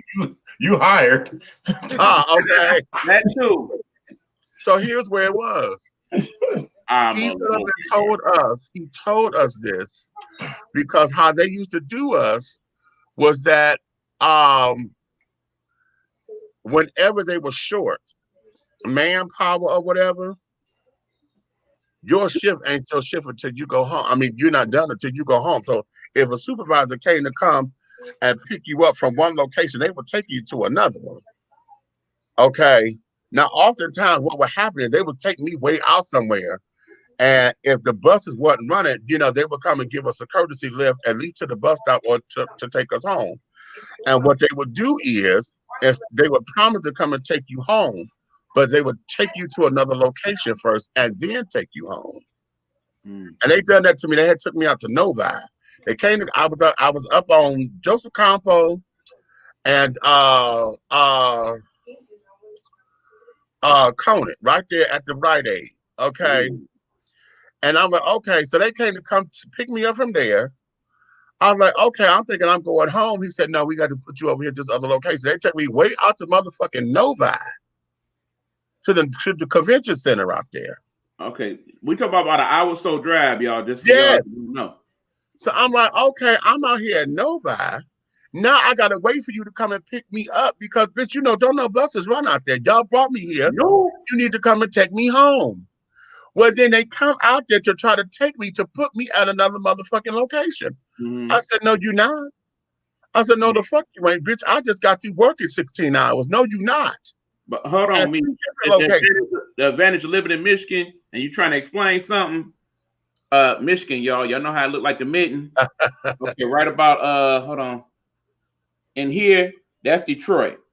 Round about in the middle of the hand, that's where nobody. Right. Okay. So what happened? John Rutherford told us that signing our application was signing a contract that said that you agreed to whatever the rules and regulations of the company are. You agreed that signing this contract, you agreed to accept the rules and terms of employment. And the rules and terms of employment stated that you are allowed or you're supposed to work whenever was required. So a lot of times we would sit down there and say, well, according to the labor laws, we're not supposed to work no more than 12 hours because even though doing a double shift is 16 hours, the federal labor law said that a person not supposed to work more than 12 hours. Okay. However, because we signed that goddamn application, he explained that application is a contract and that binds you to what the fuck the rules are. And the rules of this thing said that if we need you to cover a shift, that you agreed that you would do it. So in other words, even if, because you know most places when you sign an application, the rules and regulations don't go into effect until you go to orientation, and then you sign the orientation handbook to have all the rules and regulations. Right. But what you're telling me is that with this company, once you sign that application, you sign the rules and regulations at the same time. That's what I learned. That was his play on words. That's how he got around a bunch of bullshit. Remember, I said he's a lawyer. That's how he got around a bunch of bullshit, because by right, we're not supposed to be working those kind of hours like that. No. But he got around it by saying, because that contract, your application is a legal contract binding you to that. And so because you signed the application, that said that you agreed to them and their employment practices. I said, you motherfucker. In other words, gotcha. Exactly. So in other words, so in other words, you gave me just enough motherfucking rope to hang myself. Exactly. Hey. And I learned this from him too. And that there is, as far as doing security, and when I learned this from him, this is why I stopped doing everything. Because of course, you know, we are pseudo police officers, okay? We're eyes and ears. And I tell everybody, security are nothing but paid snitches, bitch. Okay, officer, he went that way, he got this on, he got that on, he drove this kind of car, honey. He took that, boom. Write a report so that they could claim it on the insurance, call it grace. But see, when you work in security, a lot of folks, especially if you're in retail or whatever, they want you to be police. So they want you to wrestle these children down and this, that, and that, blah, blah, blah. But you don't have no rights and privileges there. No, you don't at all. A security officer does not have any rights or laws to protect him for wrestling down a criminal. Even if you saw them stealing or whatever the case may be, you don't have that power because you're not police. That's a lawsuit you're making, honey. That's the lawsuit all day, because not only if you get somebody crafty, not only do they go after the establishment, they go after the company that you work for, but they also come after you civilly. So that's 3 different lawsuits. Okay. So this is why, as a security officer, I do not have the right to put my hands on anybody. No. Okay. Regardless of what the client asks for, I am not legally obligated to put my hands on anybody unless it's in self-defense. Okay. And so that there is what a lot of folks don't understand. Okay. So in working insecurity. So I'm like, no, honey, no. And I am not allowed to fight. I don't supposed to fight nobody. Right. I don't supposed to fight on a job unless I am I am bound by the training, because if I fight, that's what come when you see guards or security officers with nightsticks and carrying on, that means that they're taking the liability to say that you know, the company's supposed to have your back, but the company don't. Because anytime you got to draw your weapon, that's paperwork. Whether you got a nightstick or a gun, which is why I've never fired a weapon, because I never had a position where I needed a gun. Because if you got me somewhere where I got to have a gun on my hip, then you need police, then you don't need me. Right. Right. You need police. Okay. You need police. And I learned all of that through him. And then he told us, if ever you are in pursuit, catch this for security. If I sit up there and say, oh, okay, Eric, you stole the bag of potato chips and I started to chase you. Okay. Wouldn't that be funny right now? Look at two big niggas. Baby, all you go get is 50 yards, honey. All I got is a good 50. And I might have half of that. All I got is a good 50. I probably walk the far run from you. You got that good Wonder Woman lasso, bitch. That'll take bitch, don't you know it? Ha! And I've done that before, but anyway.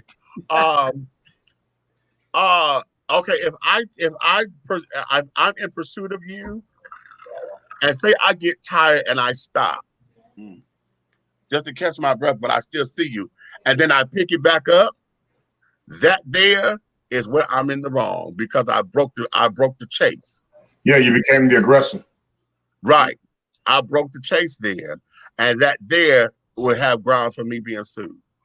But if you work, if you work in a mall or a strip mall as security and you chase a perp out of there, the curb that steps to the doggone blacktop for the parking lot, that's it. You step to the blacktop to pursue that person, you become the aggressor. The aggressor. You leave the actual property is what Big Red is saying. Once you leave that, once you step off that curb at that front outside door, it's a street fight. At that point, you just Joe Schmo and he just Joe Schmo. And all the rules and laws of the land apply to you both. That's why I used to fuck you up before you get to the door. Hello. And that's the sad thing, Meech. It's a lot of people that are in security like you are, but they don't know that aspect of it. No, because it's not taught. And then on top of it not being taught, this is where, see, what's the name of the damn movie with Mike F. Top Fight of the World, honey? Oh, yeah, about next Friday. Okay. I'm top flight security of the world. Right. Okay. What you bitches over here doing? Right. That there has given security officers a bad name, because what has happened, everybody feels that because they got security, that we're supposed to be there to act like bouncers in a club. Right. Okay, now club bouncing and stuff, that's a little different. No, it ain't. That's a private property. No, it ain't. But it's not, Yeah, because it still follows that same rule I just spoke about on retail. Right, I know. It's that same thing, because I bounced a nigga head off the side of the curb and he went to the parking lot. And when the police, they pulled up because they had been called already. It was a big brawl. Right. They had pulled up already because I knew Lieutenant motherfucker, he said, he looked and I had dude, I was holding him like standing on his back. And Lieutenant came over there and he said, well, goddamn it, Red. He said, you want me to grab you? He said, no. He said, then drag his ass back up on the sidewalk and I'll take over. Okay. And that was just like years ago. And that's how I learned what that was about. Like He said, because I would have had to grab you too. Right. Like years ago when I worked at McDonald's, I told all my employees, I said, listen to me very carefully. If somebody ever come up in here to rob this motherfucker, you let them take whatever the hell they want. If they want a Big Mac fries and a goddamn Coke, you give it to them. I said, because at the end of the day, McDonald's is assured they're going to get that shit back. Don't put your life on the line for nobody. Would you understand that? And I used to say that. Right. Please know that, especially these big corporations, they write off a certain amount of food costs and whatnot automatically. That's like the riots in Chicago when they rioted Michigan Avenue recently on the fuck shit. It was a Chinese jewelry store down there. He's a top rated jeweler. Okay, everything in there is the rich and famous stuff. Okay, he wasn't shedding one damn tear. He didn't even look like he was crying while he was sweeping up the glass. You know why? Because if he had $500,000 worth of motherfucking goddamn damage, when he get done writing that shit up, right, it's gonna be 20 million. Right. And you know what? That was a killing factor here in Maryland. Y'all remember when we had the Freddie Gray riots here? Mm. You know, the only downside to that was almost 70% of all of the, not the corporate, but all of the little mom and pop stores, when they got broken into, a lot of them didn't open back up. Because guess what? They couldn't afford fucking insurance. The insurance, right. Right. Not only that, Derek, and Meech know this because we spoke about this before. This was a long time ago, but some of them fucking insurance companies pulled out. Did not pay. They were not paying. Right. They were not paying anything. They was coming up with all kinds of excuses. But even They for found the loopholes not to pay them people. right, Again, so you violated this part, you violated that part, so therefore us paying you is null and void now. I'm like, well, bitch, and you know, to have a store, insurance is not cheap. Period. You need to know it's not. No, it ain't, honey. No, I mean, even remember, it's truck harder for the people to come because one truck is $1 million insurance policy per truck.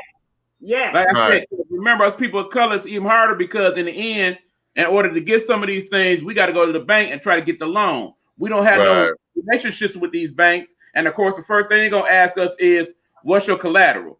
My collateral. My gown. But I can't get the store without the loan. My gowns are my collateral. My crowns are my goddamn collateral. My 6-inch stiletto heels are my collateral. Now, what you accept it? That's the fucking question. Right. How about Right, but meanwhile, if you're the person with the white privilege and so go to church with so and so belong to the elk life of so, oh yeah, no problem. You get that loan. Boom. But meanwhile, people like us, good wholesome white folk. Exactly.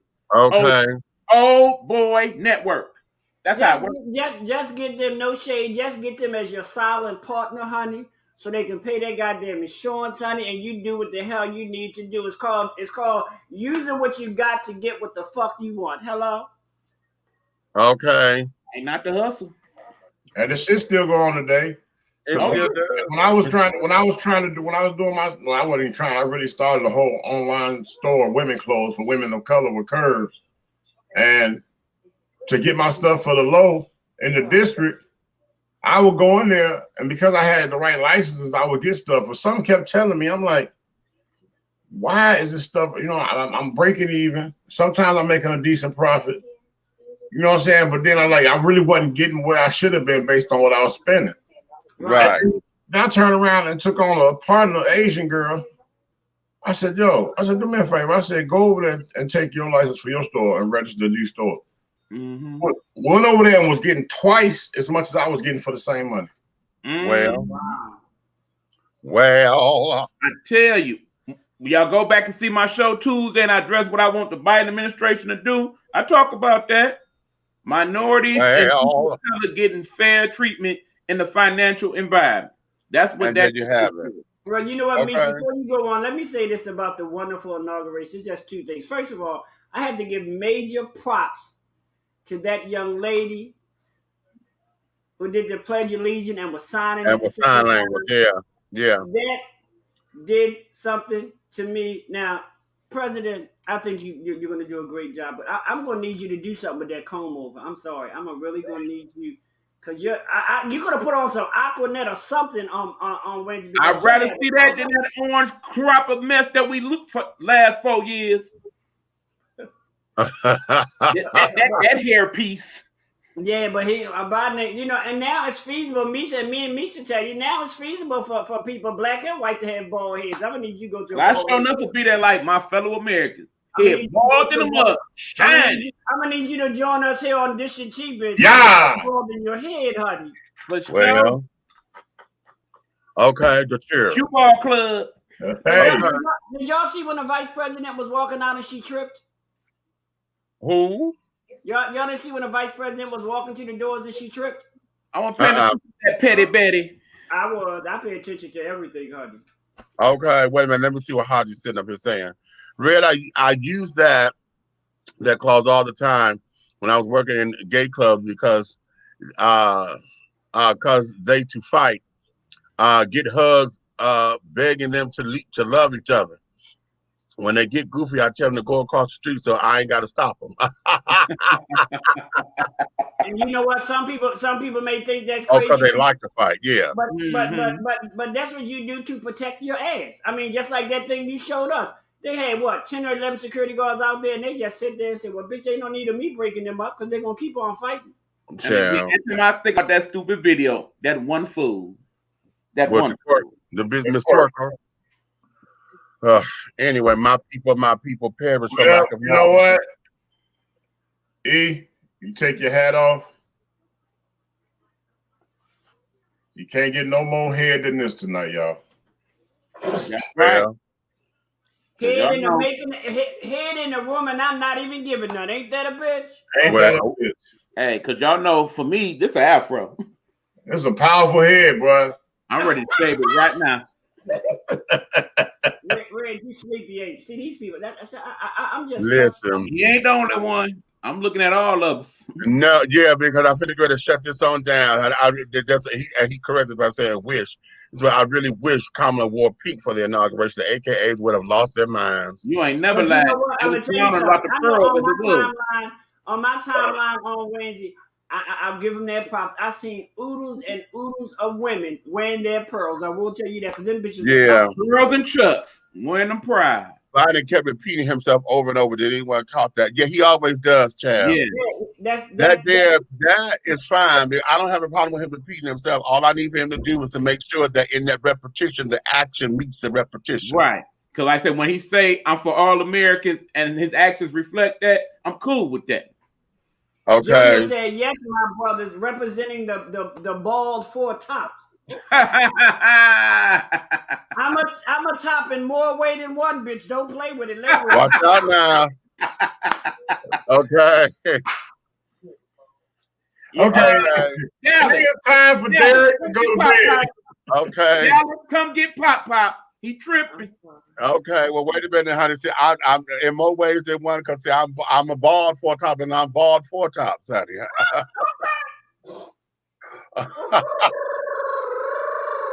Okay, I'm gonna need you. Hey, I'm gonna need you to pull your panties up and stop playing on national TV. Okay. Okay. No, honey. Eric, no. I don't with him. This Obama shut it down with her look. When I saw her, all I thought was hot sex on a platter. Okay, Mr. Evans. Okay, hey, one more thing about my old lady. One more thing. Hey, our old lady. I told you we'll fight about that one, Red. What you talking about? I'm talking about Miss Buckner. I mean Miss Obama. Okay. Well, Barack gave me a pass. He's from the side, nigga. Let me tell you something. She came there yesterday to slay. She did not come to play. I'm coming to tell you. She didn't come to slay. She came to conquer, baby. And she did that. Michelle Obama is, to date, the most elegant first lady we've ever had, even over Jackie. I'm sorry. Yes, ma'am. Yes, ma'am. Oh, did she say that? Did she say that? Yes, ma'am. When she represented yesterday, I know when you got her home. Look at now. I would have broke her off. Listen, honey, hey, watch your mouth, man. I told you, man. I done told you, man. I done told you. Listen. We agree on most things, but about Miss Obama, we'll scrap on that, bruh. Boy, that's my political pot. I got to have it. Okay, listen. Obama, you a looking man. You a looking man. Michelle, you a lucky woman. You a lucky woman.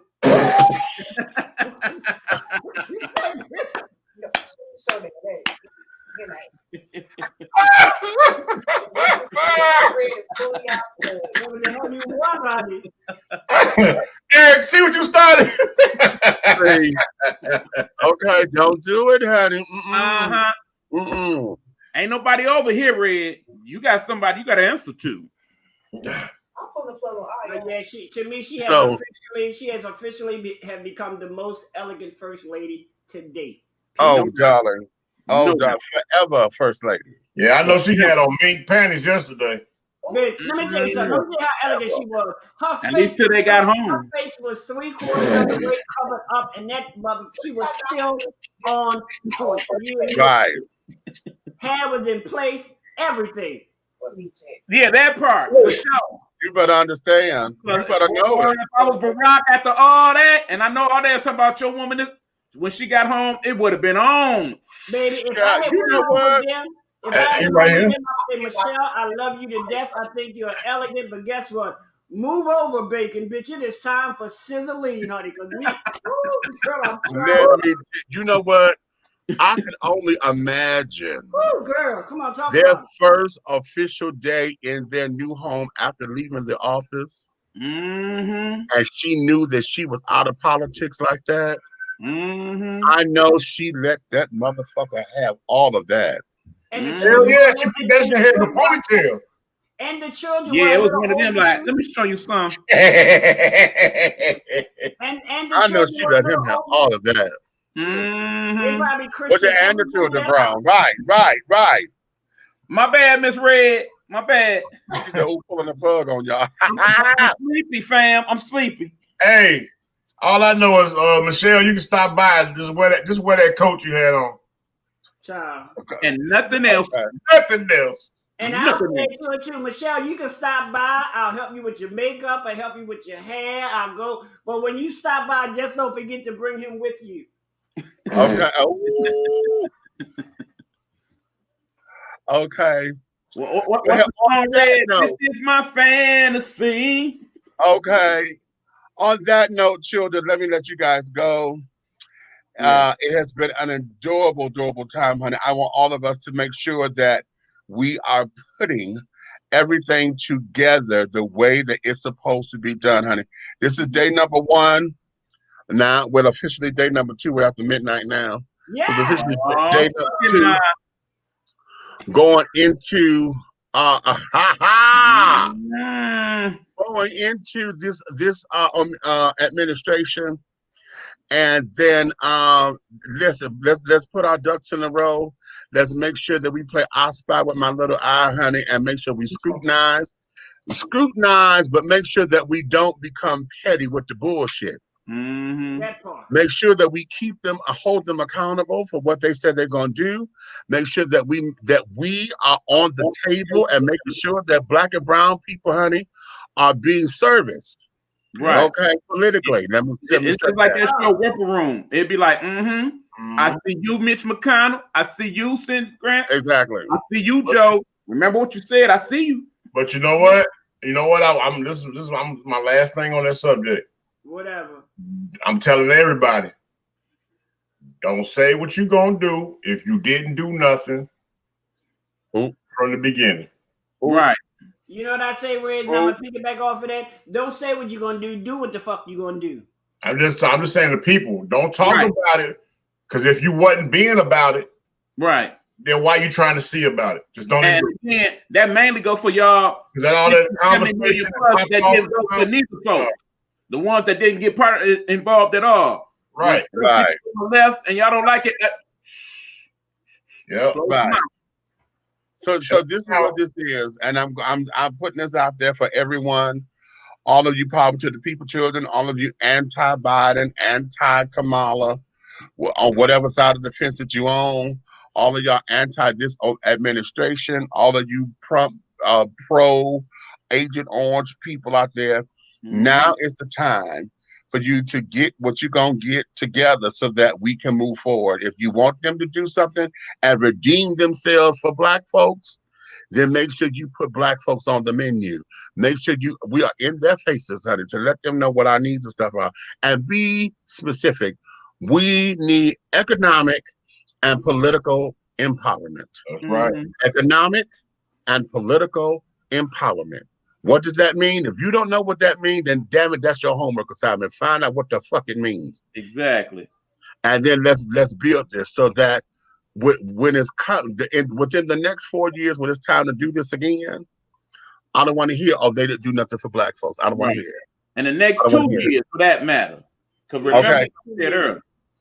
Well, here's the thing. I'm saying 4 years because that's what everybody want to focus on. Yeah, I get you.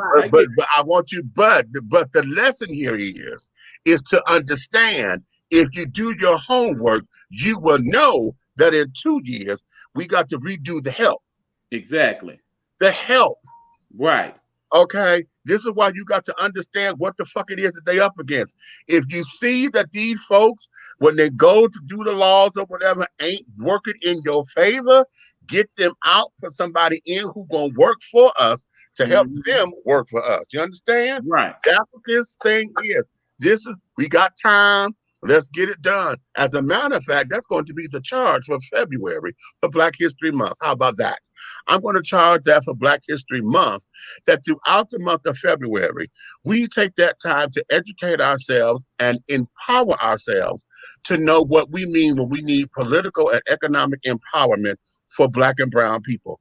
Black History Month is the perfect time to do it, because now that we have a Black and Asian and Indian damn vice president up in there who happens to be an AKA, who happens to be from a Black an HBCU, then darling, then we need to take Black History Month and Black History Month and make sure that we put us on the motherfucking agenda, because February is Black History Month. June is Black Music Month. So Right. you want to, and then June is Juneteenth, June 19th. So y'all want to play games? I'm gonna give you February, and then let's re-up in motherfucking June to find out what steps have been made. Now, you want to play? Let's play. Now, And on that note, darling, before y'all leave, I know everything is ready, but I still want y'all to please, no matter where you go, how you get there, please make sure you're still very aware of your surroundings at all given points in time. Yes. Those like Big Reds and Meech, y'all got cars. Y'all make sure that y'all cars are carjack ready. You know what I'm saying? Right. You know, I mean, Wednesday is gone, but we still have to stay alert. Period. Don't let your guards down, children. I'm telling you. That's right. That's right. Right, because in the end, they got the Capitol here in Michigan protected to the end of the month for a reason. It's still threats out there. Right. So on that note, darling, you may finish all of your crumpets, darling, because the tea has been dished. And you've been dishing tea with, darling, Big Meech and the big guy outline. That's Big Red over there. And our correspondent, honey, from Get Off My Lawn. Get off my lawn. And stop looking at my motherfucking windows. That over there. That there from the Nighthawk Network. Nobody now. Okay, from the Nighthawk Network, honey, that's Eric Buckner over there. And also, honey, my sister, honey, from another sister. Okay, hey, bitches! With the Helena twist over there on the gram, honey. From Hey Bitches, honey. Okay, and the remix. Okay, so that there was that. If you love us, tell a friend, honey. If you hate us, tell all of your motherfucking enemies.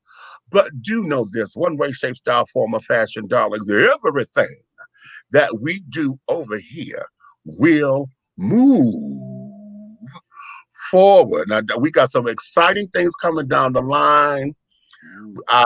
We're going to be merchandising real soon and carrying on. We got some face masks and stuff coming for you things. I'm putting it all together right now. And mugs and all that kind of stuff, honey, for y'all to get your tea on, honey. Get your dishing tea on. Honey. And hot tea t-shirts. Okay, and hot tea t-shirts, my darling. So you want to do it? Honey, you want to be part of this? You want to be part of this, honey? Then let's make it happen, okay? Right. So on that note, my darlings, honey, what is it, honey? I guess I'll just go.